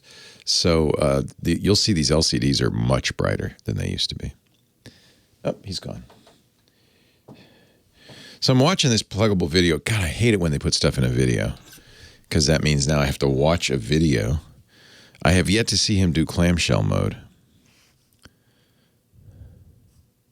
Is he going to close it? Oh, there he goes. He's closing it. Wow. Okay. So pluggable does have a dock that allows you to do that. So let's tuck away the laptop for storage or... Yeah, I like the clamshell. Okay. The application's collapse open, the Apple power supply connected. This is not a feature that can be used on Intel-based Macs at this time. As you can see here, I have the two monitors connected with the lid open, and I will go ahead and just close. So this does require this display link. Then I'll connect the included USB-B to USB-C cable to the back of the dock, and then connect the USB-C connector of the cable to the M1 MacBook Air. So then I'll connect the Samsung monitor. So yeah, let's put this pluggable the DisplayPort cable and the BenQ monitor to the HDMI 2.0. Yeah, so he's doing the same thing. It's this will enable me HDMI to DisplayPort. From there, I'll connect the keyboard and mouse to the USB ports on the back of the dock. An image should then display on the two monitors, and you can then drag... So, Chris, I'm going to correct myself. I guess you can do... Not you, Chris. The other Chris. The caller, Chris. You can do clamshell. Or as Apple calls it, in clamshell mode. Now, you can do that with a DisplayLink-based docking station and adapter. However, the M1 MacBook needs to have Big Sur 11.1 installed, and it needs to have the Apple power supply connected. This is not a feature that can be used on Intel at this time. Apple power supply has to be connected. I have the two monitors connected with the lid open. And you have to have close the laptop lid so you can a DisplayLink monitor. Seamlessly to clamshell mode, the application's collapsed to one of the external monitors, and you can easily drag the applications to the other monitor. So you can tuck away the laptop for storage or... Okay, good. So if you have 11.1, which of course you do, you can do it. Leo Laporte, the tech guy. Chris Marquardt, my photo sensei, is here at sensei.photo. He helps us all take better pictures through photography. No, that doesn't make any sense at all. Hello, Chris. How are you? I'm doing good. Through removing stuff from photography, because There's too much stuff. Too much stuff is absolutely true. Hey, we had a caller, before we get into the subject of the day, which is black and white photography, one of my favorite forms. We had a caller who said, I'm going to go to Europe, going to do some traveling. I have an old iPhone. Should I buy the newest iPhone and take pictures with that? Or should I spend my money on a high-quality camera? And that entirely depends on if that caller does know how to work with cameras. He does. Because, he had a Pentax film camera in his youth. Yeah. So he's used to an SLR. So he might be comfortable with thinking about aperture and shutter speed and ISO and these kind of things, and he might get slightly better results with bigger camera, with a more in air quotes pro camera. But on the other hand, that will probably take a lot of time to learn, kind of get back into it, to learn the camera, and that might take away from the enjoyment of the actual vacation. That's a good point too. My gut feel tells me go with a good current smartphone, because those cameras are amazing, and they are good. I think the results will instantly be on the good side. The pro has spoken, my friends. Now let's talk about black and white. You've got some lovely, we have too many things in our photos. Yes, including colors, apparently. Including color. So I always suggest to people to reduce their photos, to take things out, and often I mean clutter. There's something in the background that's distracting. Maybe there's just too many things in there. Like people who buy a new wide-angle lens tend to just get over-cluttered photos because there's too much in there, which takes away from what the photo is about. But one thing that's not quite as obvious is the color, because color, believe it or not, is pretty strong distraction from a photo or in a photo, because there might be interesting shapes and interesting things going on in a photo, and the color might distract from it. Mm-hmm. So black and white photography, I mean, first of all, it adds a very iconic look to photos. It does that right away. You don't have to do anything other than switch your camera to black and white. But with its reduction, it adds a level of simplification by taking out an entire level, an entire layer of distractions. And it helps you emphasize what the picture is really about. So Chris, as usual, sent us a gallery from Flickr. We'll put that on the website at techguylabs.com. But one of the things I noticed, at least in the first set of images in black and white, is it was all about geometry. And that's one thing black and white really does emphasize is geometry, right? If there's interesting shapes or lines. Definitely. It brings out these things. It brings out geometry. It brings out shapes and forms. Architecture, for example, is one of the prime examples of photos. If you, for example, look at that photo of the Javits Center in New York, it's the one thing that is really iconic about it is if you're inside all those lines, all these structures that keep these glass cubes up there. So black and white helps you emphasize these structures and the lines and the geometry, and it just becomes a stronger photo in my book. Do you recommend nowadays with digital photography, you can take it as a color picture and then make it black and white? Is that how you would work? Yeah, you can do this if you kind of have a vision for the photo and know where you want to go with it. Then that might be my process. But more often than not, I'll take my smartphone, I'll switch it to black and white, because then, well, it will take a black and white photo and it will save it as a black and white photo, but also it'll show me the world in black and white. So on the display, I see it in black and white. And what's interesting there is, as we don't have colors, different colors have to be translated to different levels of gray. Right. For example, reds will typically be darker. Blues will typically be a bit brighter. So it's hard to imagine these colors or these gray tones without actually seeing them on a display. So sometimes that is the perfect thing to do. And your camera will just show you the black and white on the display or in the viewfinder. And I do that sometimes. Some digital cameras will let you just say, black and white mode, but the JPEGs are in black and white, as you say, and the RAWs actually can give you all the color. So you're not eliminating your choice. You're just seeing the world through the viewfinder in black and white, which helps if you're thinking, is this a black and white image? But sometimes I like limiting the choices. Yeah. Sometimes I like ending up with the final result as opposed to having to spend additional time to get to that point, because a lot of people just don't do this. And it also helps us photographers to concentrate more on what we're shooting, because as a photographer, you have to manage a lot of things. You have the background, the foreground, you manage the attention of the viewer with shapes and colors and so on. And by taking some of these things out, you make it easier for yourself to just concentrate on the actual photo and think about what you want to show as opposed to how you want to show it. So, as a young man, of course, I shot black and white because it was cheap. I could buy Kodak Tri-X film, which is a fast ASA 400 film, process it myself, even roll it myself.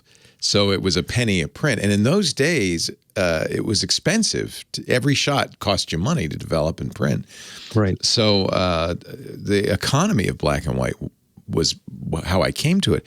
But I did fall for it, especially the kind of photography I like to do, which is more street photography, people photography. I just sometimes and you're right, maybe it's just because we've seen so many classic black and white images from people like Ansel Adams. If you shoot digital and you don't want to use the black and white rendering from the camera, the JPEG, do you have software that you use to make it black and white? Because sometimes I think film looks so different than digital black and white.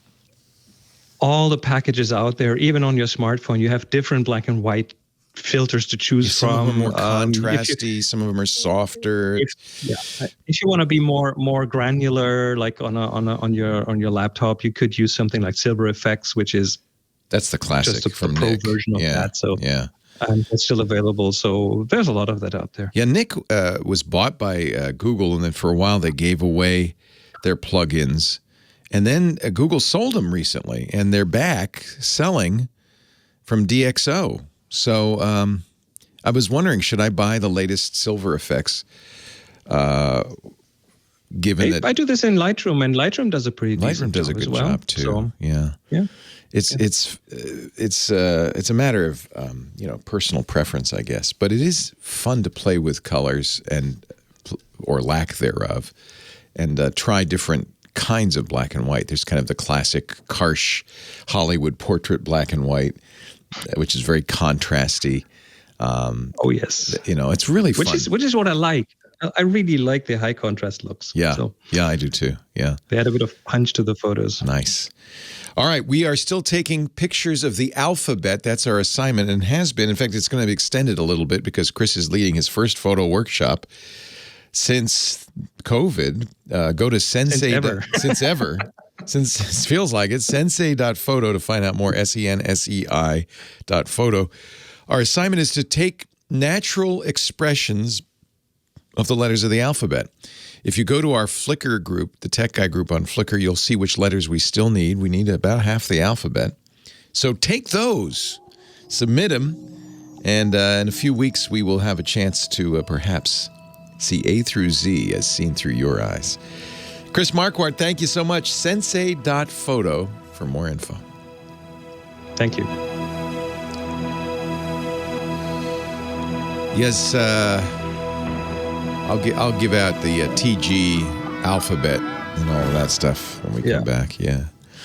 All right. So I won't see you next week. I won't see you the week after. We won't see each other for 3 weeks now. I won't see you the 18th.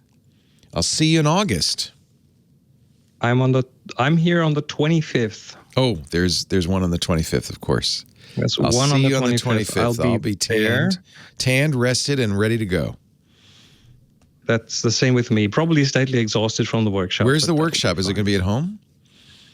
In the south of Germany, in an old abbey, where we used to do a workshop every year with 27 people, and it's like a very special place. Oh, that sounds wonderful. But this time we have a slightly smaller group. Everyone has to be vaccinated, and yeah, so we're just starting it up slowly. People from all over the world, or? No, it's here in Germany, and most of them are from Germany. Some from Austria, some from Switzerland. Nice. So, will Valerie come along too? German or language. Is it going to be you or? It's just me this time. Normally, it's a workshop that we do from the Happy Shooting workshop with my colleague Boris, but he hasn't had his vaccination, so Boris, get on the stick, priming the pump. Actually, I don't. This workshop is not on Photosensei, I guess, but no. Never mind. Never mind. All right. Thank you, Chris. All right. See you in 3 weeks. Have a great workshop. All right. Oh, that's so exciting. Thank you, and you have a wonderful 4th of July. I will. Take care, Chris. Leo Laporte, the tech guy. 8888. Ask Leo, the phone number. We go back to the phones with Hugo in West Los Angeles. Hello, Hugo. Hey, Leo. Hey. How's it going? Thanks for taking my call. Thanks for calling. I've been listening to you for years, Leo. You're very techy, but you're very personable, so I appreciate it. I try to combine the two into a melange. What's up? Hey, real fast, I want to get iDrive. It looks like a great deal, especially the special that you've had for a long time now.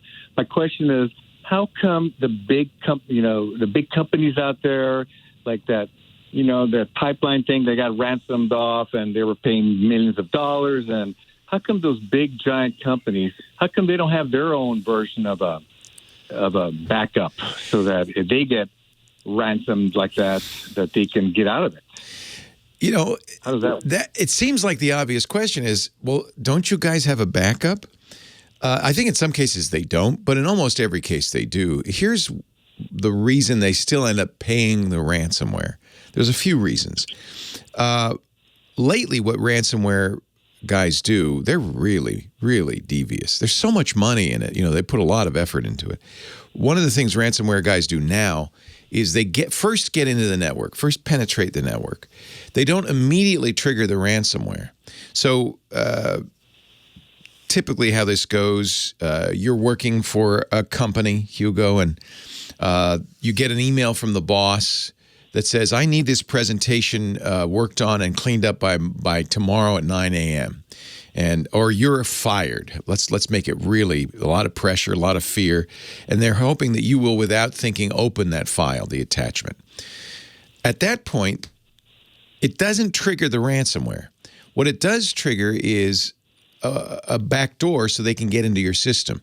Maybe it gets onto your laptop, then you go to work the next day and say, boss, I couldn't open the presentation. He says, I didn't send you anything. And you go, oh, but meanwhile, your laptop has joined the company's Wi-Fi, and that malware on your laptop is now spreading, it's called a worm, via the network into other computers. It's still not triggering ransomware.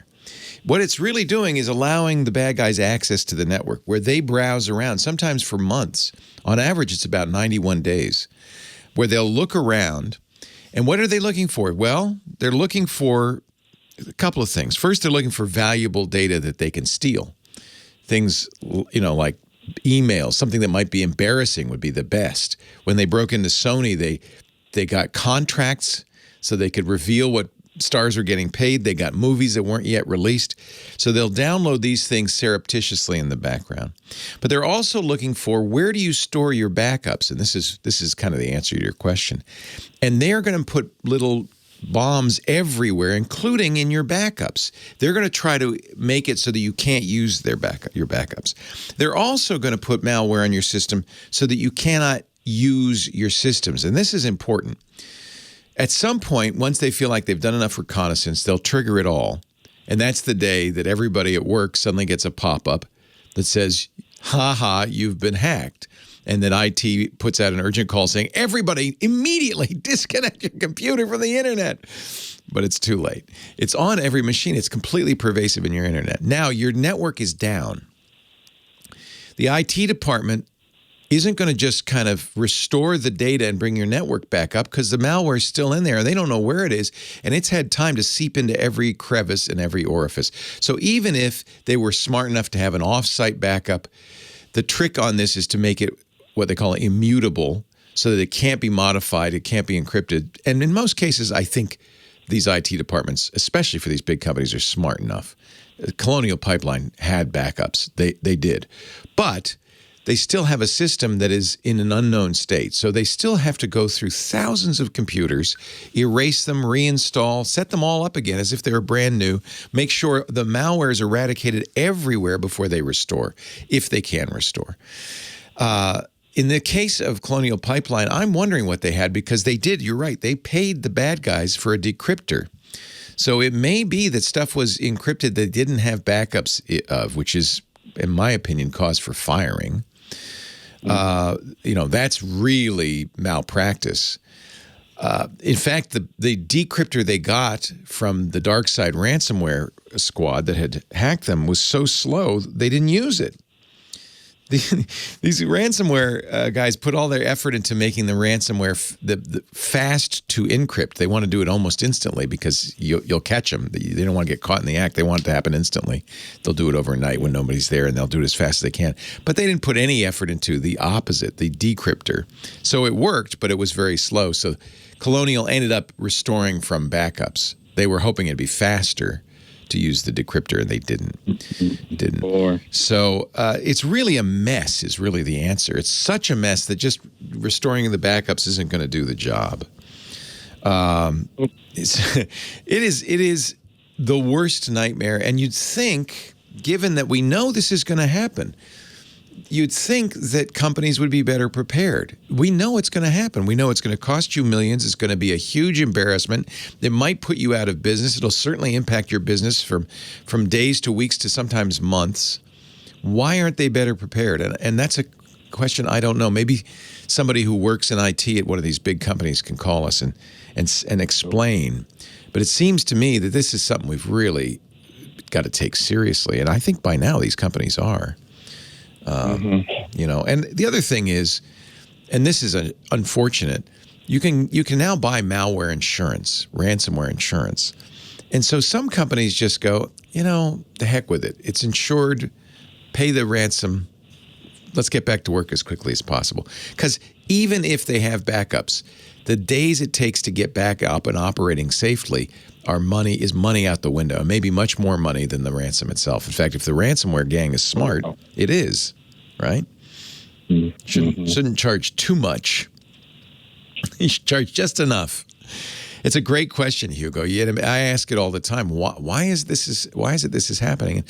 There are a lot of answers. I think school districts, smaller school districts, and city governments and stuff may not have very good backups, or their backups may be online. This is another thing.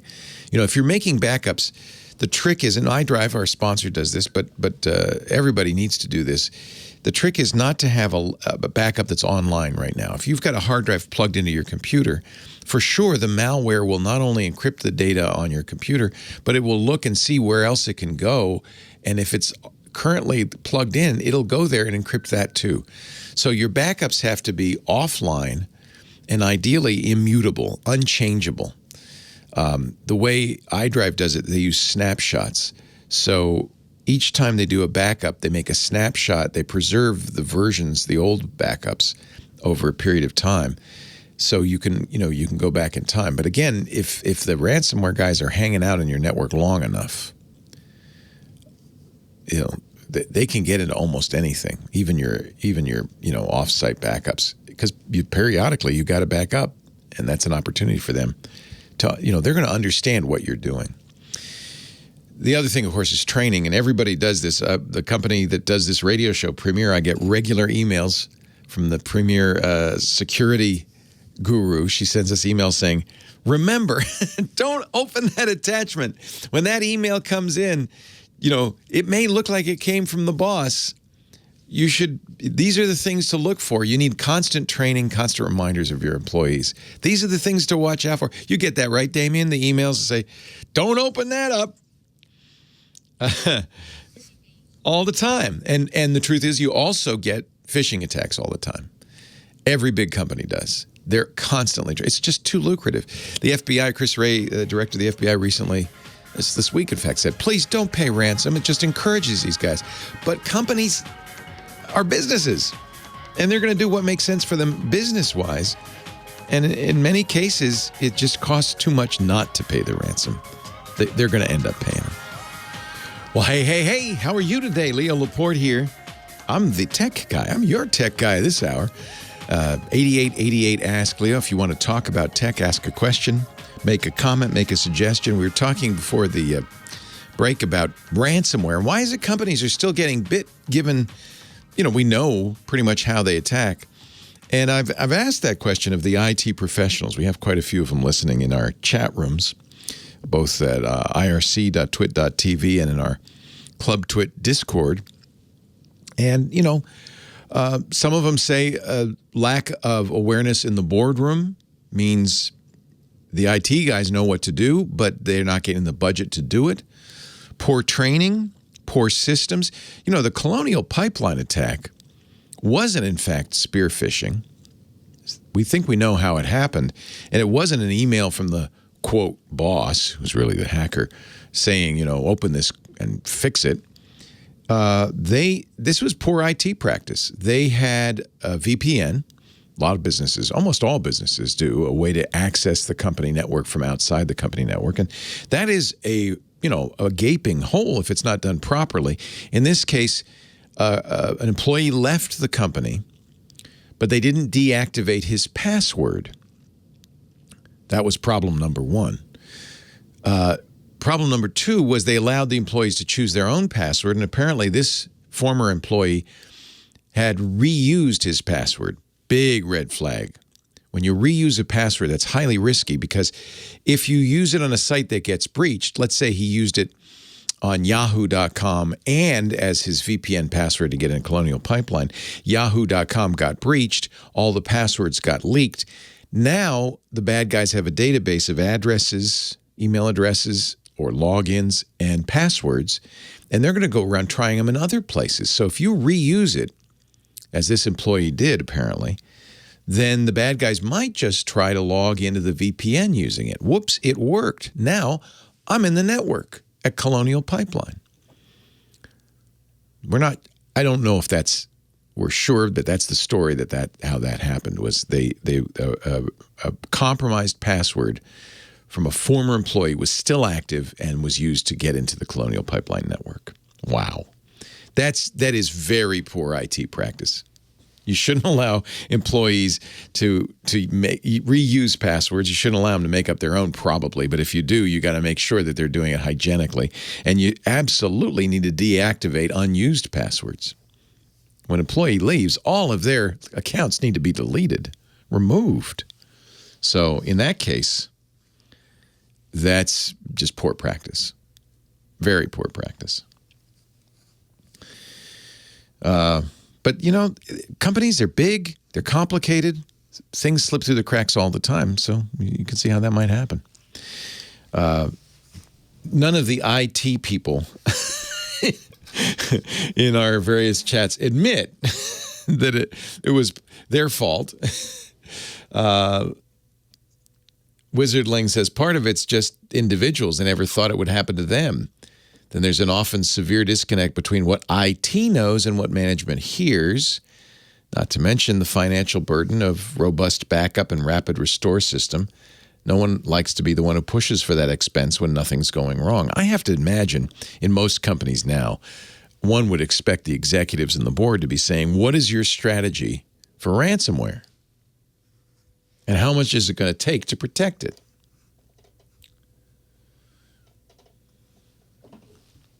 Sometimes you blame the employees, but you can't always blame the employees. Maybe it is management, Michael, Los Angeles, Leo Laporte, the tech guy. Hi, Michael.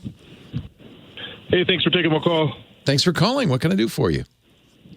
So I'm a big music buff, and I like to collect a lot of my music and try to keep it organized if possible, if certain programs allow me to. So right now I have a Spotify account, and within Spotify, I click on my favorites and click on certain albums and all that kind of stuff. But there's no management on what I clicked on. So all my music collection right now is all alphabetical order with no genre included. So I was wondering if there's a music program service out there that has a better managing program. I presume you're using Spotify playlists. You know about playlists, right? Yeah. Yes. That's their chief way to organize what you're doing. So the theory is you're going to make a playlist, put it in the order you want. Genres are available at that point. You could even use genres to make a playlist, but that's not adequate to what you want. Right. So, for instance, if I want to make a playlist and I just want all rap music or jazz music, I can't just click it all at once to get to that certain area. You want a better way to make those playlists. Right. Like, so, for instance, back in the day, I had, taken all my CDs and digitized them. And I used to have an Apple account. So iTunes used to do that, but they don't do that anymore. Yeah. So this is kind of the transition from owning your music to renting it. Right. With Spotify, you don't own that music. You're just you can listen to any of their 75 million tracks, but only as long as you're a subscriber. So even though you can't download them and cache them and stuff, the idea really is it's a giant jukebox. You're right. I think it should have better management. I've never. It's been a long time since I had a Spotify premium account, so I haven't really played with it. You can't search by genre. You can search by genre on how they set it up.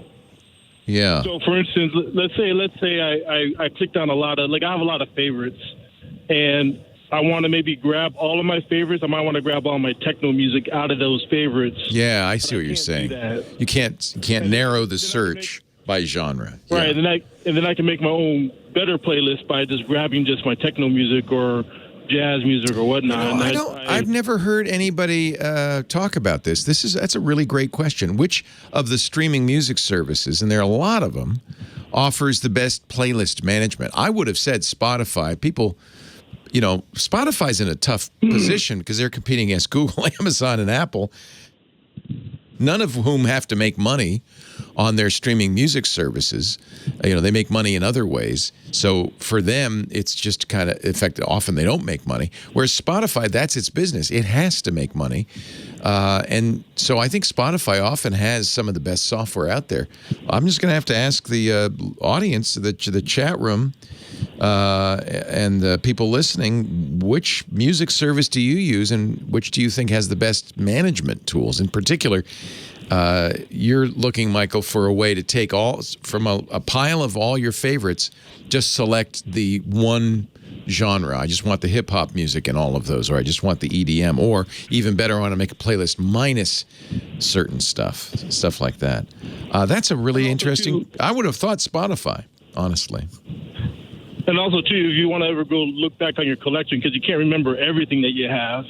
So sometimes when you go back into your collection and look at what you have, it can refresh your memory. Oh, yeah, I forgot about this album. Let me listen to this. Yeah. But you don't really have that option. I think Spotify and the streaming services these days really have a model for how people listen that doesn't match that. That kind of goes back to the idea that you owned the music, and so I have my stuff, and here's my favorites, and iTunes used to do all that. You give it stars, and you can order it by stars. You can create playlists based on a lot of different attributes.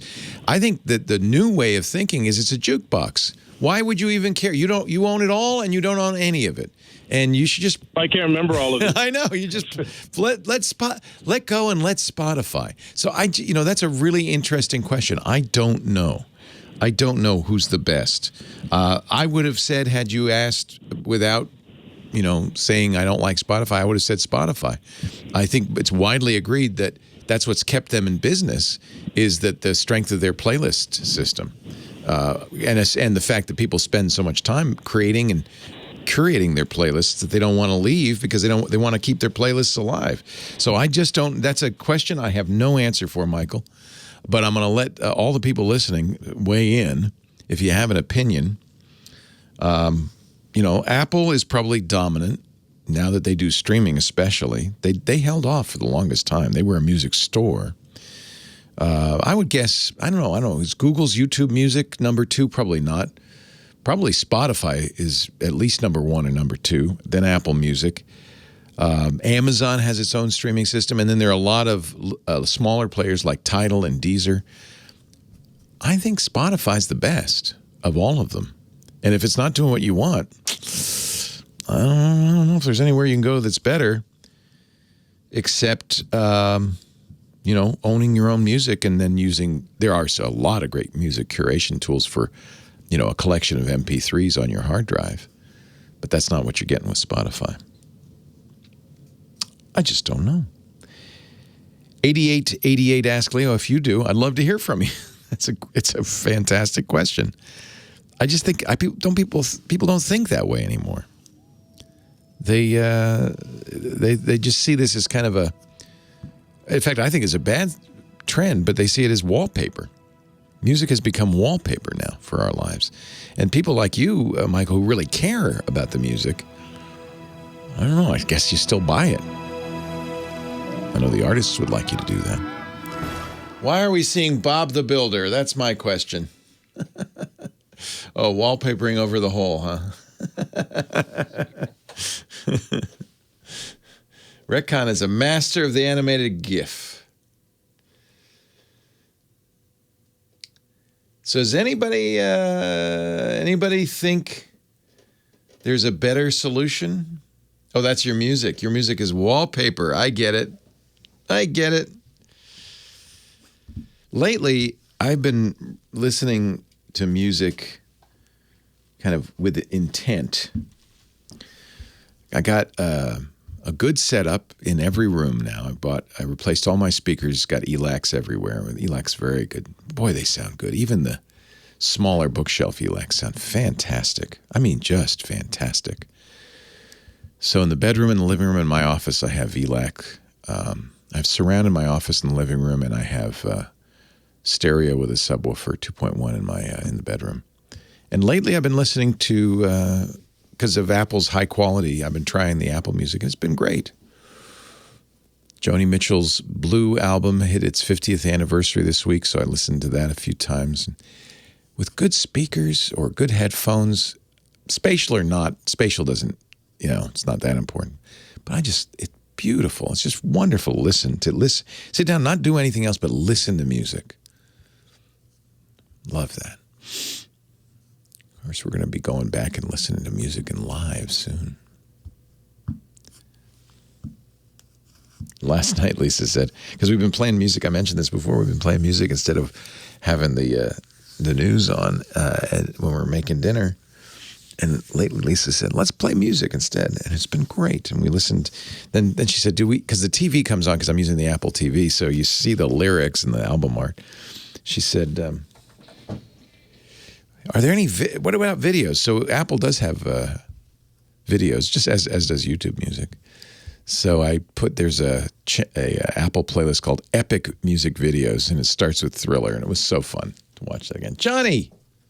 I always listen to music with intent. Oh, you are a music lover. That's why. But you and I are old school. I don't have it on in the background. Anybody who has AirPods is not listening with intent. Yeah. Leo Laporte, the tech guy. Our temporary music director filling in for Professor Laura. Big Pee-wee. Damien's in the house and playing the music. He's great. We love having him back. Even if just for the weekend. 8888 ask Leo the phone number. How do you listen to music? I think, unfortunately, the music business has always been a problem when it comes to music, I have to say. Back when, you had to get the attention of a record label and sign a deal and get studio time and record a record, and they press it on vinyl and they bring it to the music stores and trucks and people go in and buy it. Back then, you really it was a long shot to get a recording deal, right? A record deal. And then you had it made, maybe, if you could get that. And we had super groups and we had artists, multi-platinum artists, because it was just a scarcity, frankly. But there are so many talented musicians in the world. And now, thanks to the internet and YouTube and Spotify and all the, SoundCloud, anybody can make an album. With SoundCloud, anybody could distribute an album. You can even, there are companies like CD Baby that'll even put it on iTunes for sale. So you don't need a record label anymore. You are the record label. So there's a lot more music. And yet, at the same time, even though this should be the golden age for music, I think most people have now been brought up to listen to music as wallpaper, to listen on low-quality Apple earbuds or AirPods. and to have it on in the background, not to really pay attention to it. So I don't know if this is a golden age for music. It could be. I guess for those who care, it is. But this Michael's question about playlist management in Spotify is a perfect example. It really doesn't facilitate you curating a collection of your favorite music. It's really about you have all the music. Just listen. Let us choose. How do you organize your music? What's your recommendation? 8888 Ask Leo. Edward on the line from Northridge, California, our next caller. Hi, Edward. Hello, Leo. Welcome. I have brought upon myself a problem. Uh-oh. And I'm not sure how to fix it. Pretty much that's the story of technology in a nutshell. I have brought upon myself a problem. What can I do to help you? Trying to use two different OSs at the same time to access the same data. I have a Chromebook, and I've been managing my data on Google Drive. Okay. And I also have a Windows laptop, Windows 10 laptop, and I'm trying to, I've taken, I probably shouldn't have done this, but I started accessing the same data on Google Drive, and it looks to me like what has happened is OneDrive, Windows OneDrive, has taken it upon itself to pull all the data off my Google Drive and put it on OneDrive Cloud. Well, how annoying is that? I don't think that's what, I hope that's not what happened, but if it is, we can fix it. As long as the data still exists. You haven't lost anything yet, have you? Well, yes, the data is gone. When I go on the Chromebook to Google Drive. Oh, it's gone on the Chromebook, but is it in OneDrive now? Yes, it's on OneDrive, but they have lost all my folder and files. Oh, the organization's gone. Oy. Yes. I'm not sure how that happened. So how did you... So normally with Google Drive, if you're not using a Chromebook, you use your browser to access the documents and the files. Were you doing that, or were you copying the files to your computer? No. It was on Google Drive, and Chromebook, of course, uses Chrome OS, and I was using Chrome OS browser to manage the data. How are you doing it on Windows?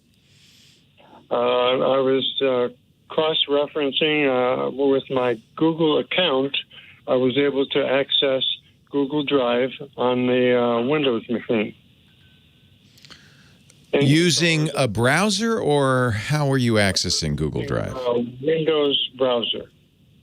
You were so you had installed the Google Drive software that allowed you to mount the Google Drive locally? I don't understand what you were doing.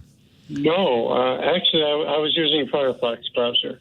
Okay, so you're using Firefox browser just as you would use Chrome browser on Chrome OS, and you were opening drive.google.com and looking at your documents. Correct.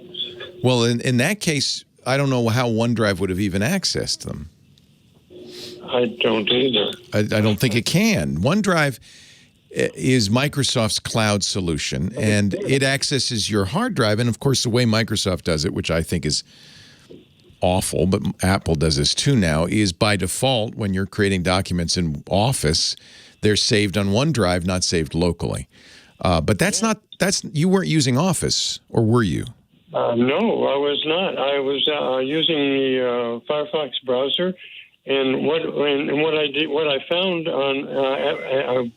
on both machines is that my data structure, my folders, my data is gone, and when I come over to the Windows machine, access in the same way using Firefox. I have I'm going to have to run. Rod Pyle's coming up, but I have no idea what happened. That should not be possible. So there's something else going on that I don't know. Leo Laporte, the tech guy. Burning up his fuse up here alone. I never understood that until you told me. No, I saw Elton John. I still couldn't understand what he was saying. Leo Laporte, the tech guy. It's time for our rocket man, Rod Pyle. He's worked at JPL, has written many books about space, including Space 2.0 and First on the Moon. He's also the editor-in-chief of Ad Astra, the magazine of the National Space Society at space.nss.org. And he joins us every week to talk about, I think, one of my favorite subjects, space. There's a lot of it. Hello, Rod. Hey, almost every week. I missed you last week, and unfortunately, that meant I missed announcing that we had our International Space Development Conference with the National Space Society this week, but it's all there recorded for posterity. Where's that? Is it on YouTube? It's at nss.org/ISDC Day 1 or on the space.com channel because we had them simulcast for us. Nice. Yeah, and there's a lot of good stuff there. What was it about? Really fun content. There's a lot of subjects. It was about colonizing the moon. There was stuff about recent discoveries in planetary exploration. We talked with a couple of guys at JPL that designed the landing approach for the latest rover. Oh, wow. And tons more. So just it's all just sorts of stuff. How fun. Yeah, it's a really broad spectrum. It's designed for anybody to understand. This isn't an insider's conference, which is what's so much fun about it for me. Well, I'm proud to be a member of the National Space Society. I want to promote that good work. One of the guys that we interviewed was Scott Bolton, who was the chief scientist on the Juno-Jupiter probe, and he gave us a short bit on this interesting new discovery they made. So you designed the experiments you want to do on the way out to Jupiter to fit the instruments on the spacecraft, right? That just makes sense. Right. But then they started doing things along the way that they hadn't planned. And one thing that came up was they have these little cameras mounted around the perimeter of the spacecraft called star trackers, and they just stare at different bright stars to let the thing know where it is, right? Okay, you're pointing the wrong way. Make sure you get Canopus in this star tracker. But they started noticing streaks in those, and they said, well, what the hell is that? They look like dust clouds. One of the guys said it looked like somebody was shaking a tablecloth full of breadcrumbs in front of the camera. And then they looked down at the solar panels, which are huge because they have to be able to deliver electricity out by Jupiter where it's very dim. And they realized that these high-speed dust particles were actually banging little specks off of their big solar panels. They didn't damage them, but they could see it. And they also realized that this is only happening between the orbit of Earth and the asteroid belt because they had to go through there twice to get up enough speed to get to Jupiter. So the conclusion was this is Martian dust that somehow has been lifted off the surface of that planet, the dustiest mess in the solar system. Is sort of the pig pen. Bringing the whole solar system down, man. Yeah, kind of. So this thing that they call zodiacal light, which you can see from time to time if you look up in the night sky, turns out we always thought it was from asteroids and comets and just various junk, from the primordial solar system. Most of it's dust from Mars. And this was completely accidental and serendipitous. And this is what's wonderful about science in general and about planetary exploration with robots in particular, is that you trip over these things all the time. And then those brilliant guys up at JPL, where I'm working again for the next 6 months, thank God, figure out ways to repurpose these instruments to do things they were never designed to do. And we as taxpayers get even more bang for the buck. Fascinating. So I thought that was a great story. As Mr. Spock would say, fascinating. Fascinating. You know another thing that is fascinating? Yes. The Office of the Director of National Intelligence has released, a couple of days ago, we heard rumors about this, but finally released the preliminary assessment of unidentified aerial phenomena, better known as UFOs. Yes. What did he say? Well, they call them UAPs, but we call them UFOs. Okay. Which just means they're unidentified. So it's 9 whole pages. Anybody can download it. That's the declassified part. But their conclusion was that they looked at 144 cases, most of them fairly recent. Some of them we've seen video of because of the FOIA requests by the New York Times and others. Yeah, okay. And a number of them, the bulk of them were in the last few years because the Navy finally said, okay, we got to figure out what this is. And they made it easier for pilots to report things without getting put on suspension or leave or something. Oh, that's interesting. So that's why there have been so many reports lately. It was safer to tell. Safer and also just better reporting protocols. And the Air Force has adopted them now, too. So they basically said, there's 5 categories that we can list that we think these things may be. But there's a big chunk of them that we just can't explain because they do things. So one out of 144 was positively identified as a floating plastic, or as a deflating balloon, a large balloon. But they said, we've got 144 encounters from reliable witnesses. 80 of them were detected with multiple sensors, so that includes radar and infrared and optical and weapon seekers and so forth. And a lot of them just do things that you shouldn't be able to do in nature. Weird course changes, flying against the wind so it's not drifting, hovering in place, high-speed maneuvers.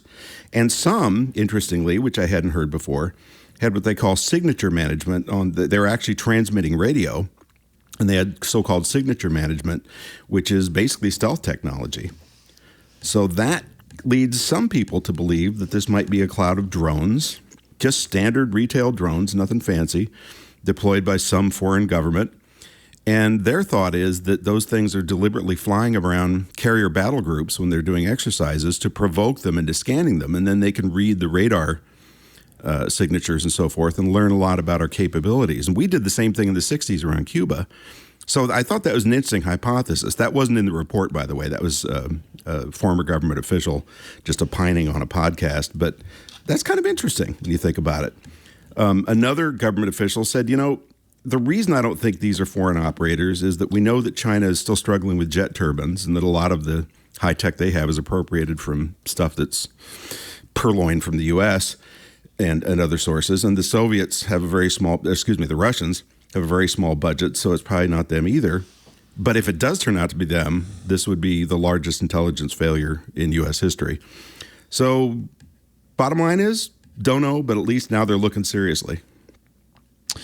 Do you think in the classified portion they're saying there's UFOs? We don't want to tell anybody because they'd panic.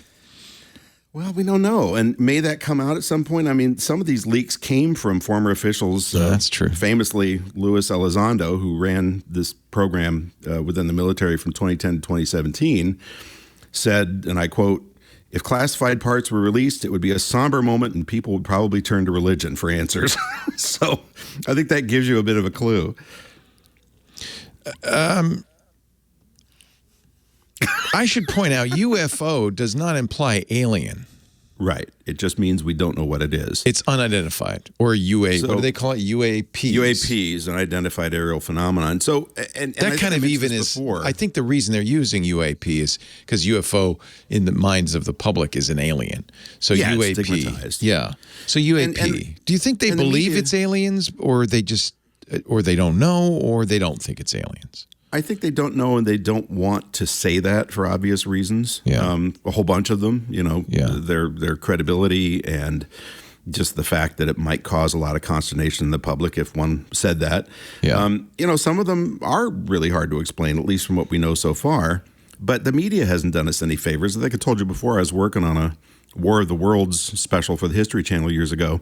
And in the edit bay next to me, they were cutting an episode of Ancient Aliens, and I heard this quote. I heard Buzz's voice, Buzz Aldrin's voice, and I thought, I know that voice. Yeah. So I went and hung out next to that bay, and the question was, have you seen a UFO? And he said, yeah, I've seen UFOs, but that just means that they're unidentified points of light. Well, you know where they dropped the razor blade on that one. Yes, I've seen UFOs. Yeah. So, they're not doing us a service on television, and that's kind of what drives the hysteria, I think. Right. Right. We kind of want to believe it's aliens. At the same time, we don't. We're scared. Well, we want to believe it's nice aliens, right? And that's the thing. There are people arguing about in the search for extraterrestrial intelligence programs, should we just be listening or should we be trying to talk to them by beaming stuff out there? And we've done both.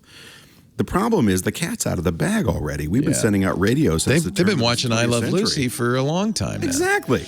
Rod Pyle, Spaceman, thank you for joining us. Leo Laporte. Take care. We'll see you next week. The Tech Guy. Actually, not next week because it's the 4th of July. We'll see you in 2 weeks. Are you taking the weekend off? No, rerun on Sunday.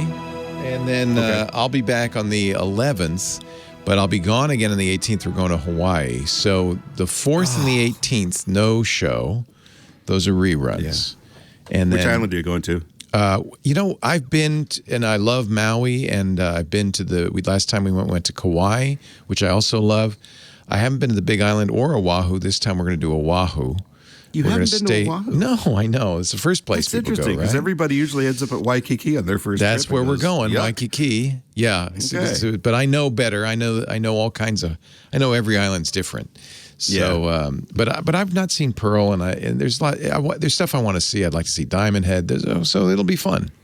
I'm looking forward to it. Well, the it. Arizona Memorial is really something. I really want to see that. That's and there's a submarine, World War II sub out there, and a battleship. And Lisa chose it. I didn't choose it. I said, Big Island or Oahu, it's up to you. And this is really for Michael. It's his graduation present. Oh, so how nice of you. We asked him, and he said, I want to go to Hawaii. We said, okie dokie. So he's never been to, he's been to Pearl, but he's never stayed in Honolulu. So we're going to do that. So that'll be fun. The other thing I thought was disappointing about Maui was you can't turn around and see a huge volcano with clouds around the top, which you can on the other islands. And that's striking, right? Yeah. Well, that'll be fun. I think we're going to, I can't remember if she signed us up for the sunrise bicycle ride, but down the volcano. I can't remember, but that's maybe. Too early. Yeah, I think that was her final decision. Because sunrise Hawaii time is 3 hours earlier for us. Yeah. Middle of the night for us. So anyway, it'll be fun. But I'll see you before then. Yeah, absolutely. And the cool thing about the Big Island also is driving through those lava flows that pile up on 6 feet. Yeah, I really wanted to go to the Big Island, but that's okay. It'll be our secret. That's all right. Well, we'll go next time. All right. Very good. Thank you, Rod. Have a great 4th, and we'll see you in 2 weeks. Very good. Take care. All righty. Take care. Bye-bye. Can't possibly be the end of the show. Oh, my goodness. Last segment for the weekend. I want to thank Damien Big Pee-wee, our musical director for the day and the week. He's slumming. He's visiting us from the big show, but that's okay. That's okay. We miss you, Big Pee-wee. It was nice to have you again. Laura will be back next week. Thanks to Kim Schaffer, our phone angel. She makes it possible for you to go on the air and get your hair slicked down and in place so that you look good for your appearance on national radio. Thanks to all of you for calling and listening. We couldn't do it without you. We all appreciate your patronage. We know you have many choices when it comes to your audio entertainment. So thank you for flying Air Tech Guy. 8888 asked Leo, I do have a couple more calls before we wrap things up. Reminder, though, the whole show will appear at the website in a couple of days. We'll get audio and video up at techguylabs.com. We've done that for 1,809 episodes. We're not going to stop now. You'll also find a text with answers to all of the questions and a place where you can leave comments.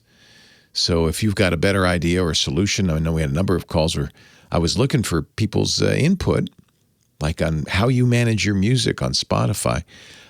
Just leave a comment there. That's techguylabs.com. It's free, no sign up, wide open. There's a search there. It's there for you all week long.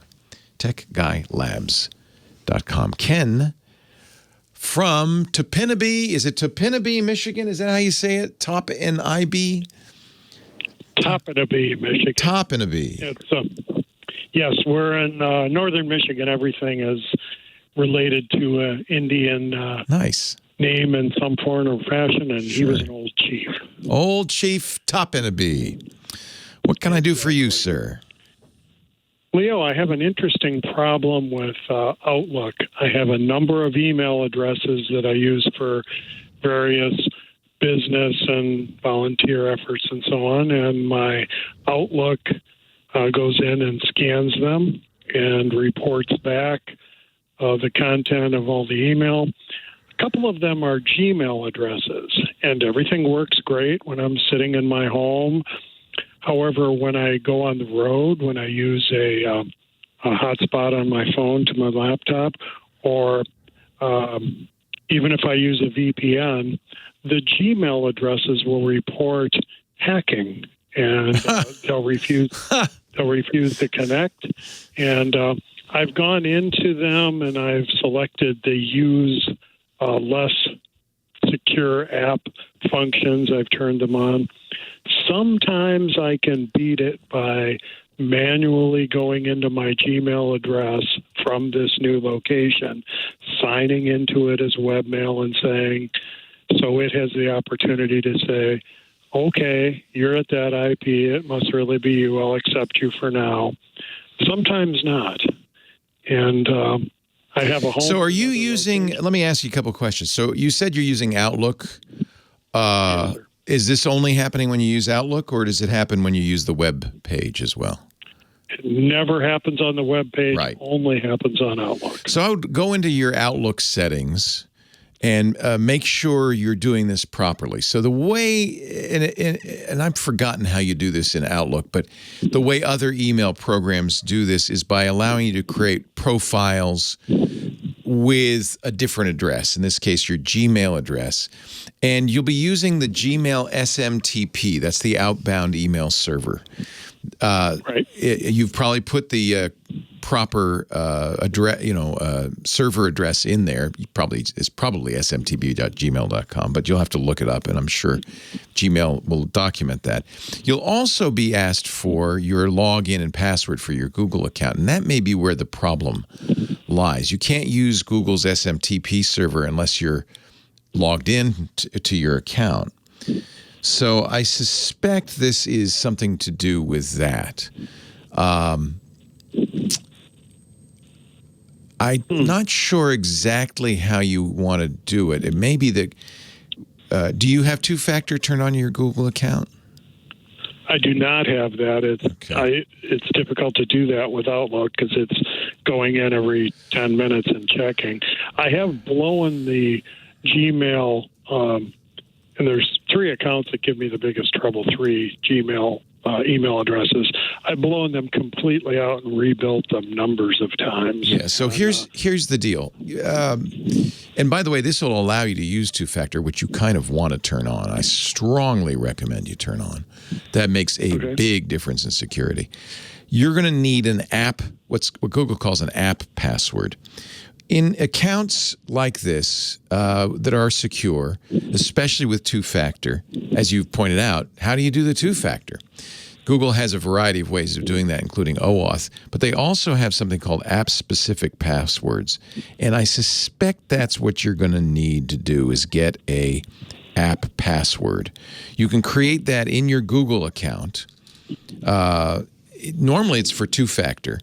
But I'm wondering if maybe that will also make a difference with Outlook. And use that instead of your Gmail password in the password field on Outlook. So you're going to use your Gmail address as the login and an app-specific password from Google. So if you search for Google and app passwords, you'll find the page where you can generate that. And the point of that generally is to bypass the two-factor.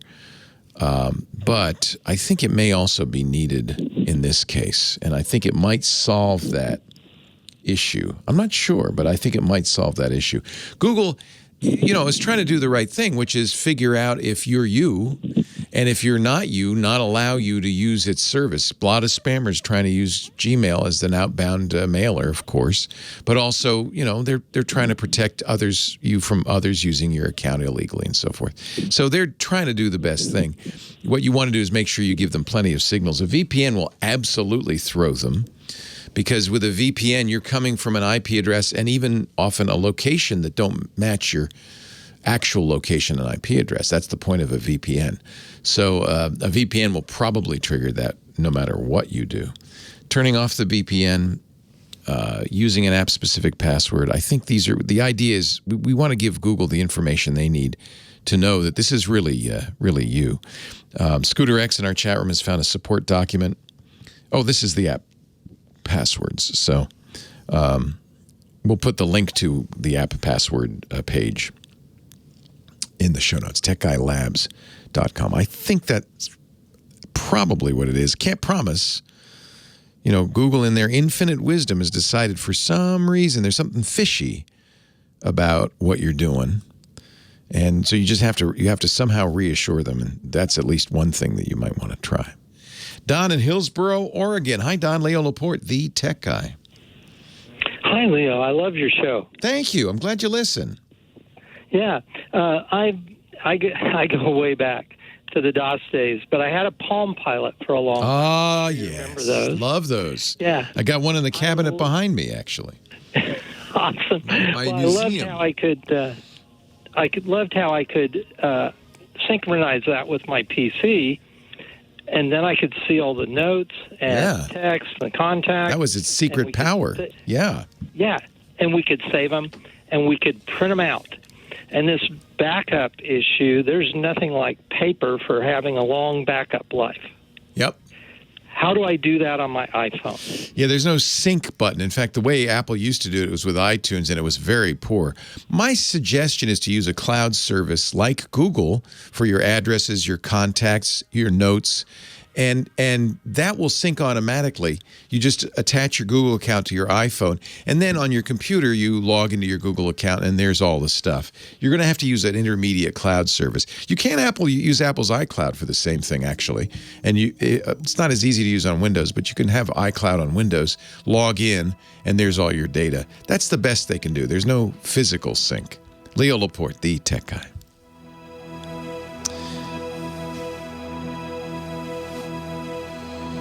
That hot sync was the best thing. I had, before I got a Palm Pilot, I had a thing called a Scion 3A, which I loved. It was a little clamshell, had a full keyboard. And I met with the founder of Scion, and I said, dude, there's one thing missing. You need to synchronize to the computer so the stuff I do on my Palm, or rather my Scion, will automatically go on my computer. He said, no, nobody wants that, Leo. He was British. He said, no, nobody wants that. Along comes Palm, does that with a one-button hot sync, and bye-bye Scion. It was the killer feature of the Palm. By the way, I once interviewed the founder of Palm, Jeff Hawkins, and he said, I'm going to tell you a secret, Leo. We didn't need that button on the cradle. You know, remember you press the button and it would go, he said, we didn't need that. It would just do it when you plugged it in. But we thought people need to kind of have some agency in this whole process. So we put a button there so that it would do that. He said, you don't really need that button.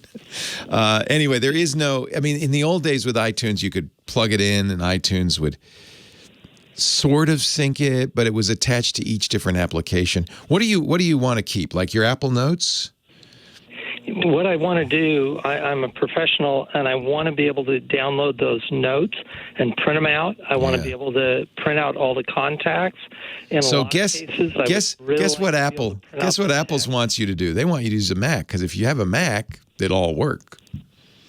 Okay, I've got Macs and PCs, and we've got everything here. So if you use Apple's Notes app, which, by the way, they're really beefing up in the next version of iOS, it's really, really looking good, it will automatically sync to your Mac Notes. Will I be able to... Go ahead.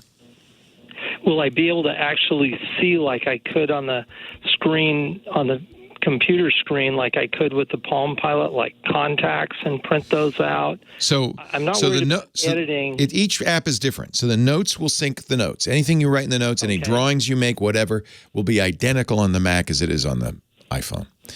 But you can use other programs like Evernote, for instance, Microsoft's OneNote. All of those will sync. So if you like OneNote, use OneNote on the iPhone and use OneNote on your Windows. That'll sync the same way. But that's just notes.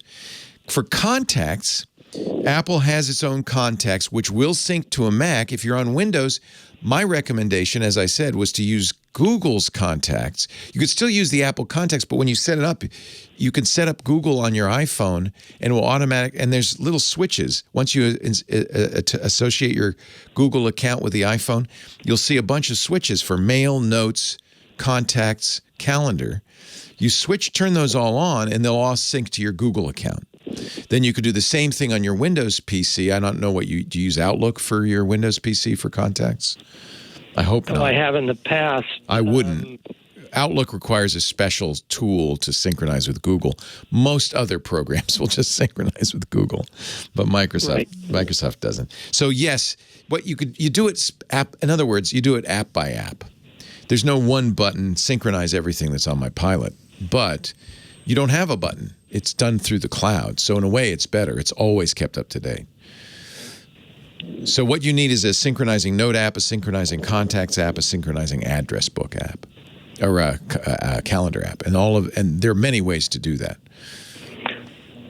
So I don't mind going out and just buying a new. We've got old Macs. Yeah, so I mean, it's a silly thing to buy a Mac just for this, but if your holy grail would be that my iPhone is an extension of my computer, and stuff that I do on my iPhone is automatically on my computer, Apple has made that almost transparent on the Mac. They want you to buy all Apple stuff, right? So if that's really your goal, go out and get a MacBook Air, the latest MacBook Air. Even an older Mac this should work with. You can turn on your iPhone, you could turn on Cloud Sync and everything will be on iCloud. If you log into your iCloud account right now, you'll see contacts, calendar, and notes right there on your desktop, but it's in a web browser. And then I'll actually be able to go into them and print them out? Yeah.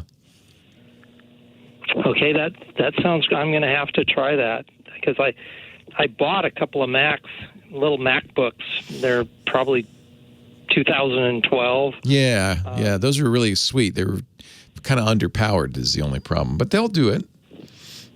Okay, I've got a couple of those. We use they have an encryption feature, and we take a PDF document, open them up, encrypt it, resave it, and then send out stuff encrypted using that encryption. Cool. You know, and we got a couple of them here in the office, and that's basically all. That's the only thing they do.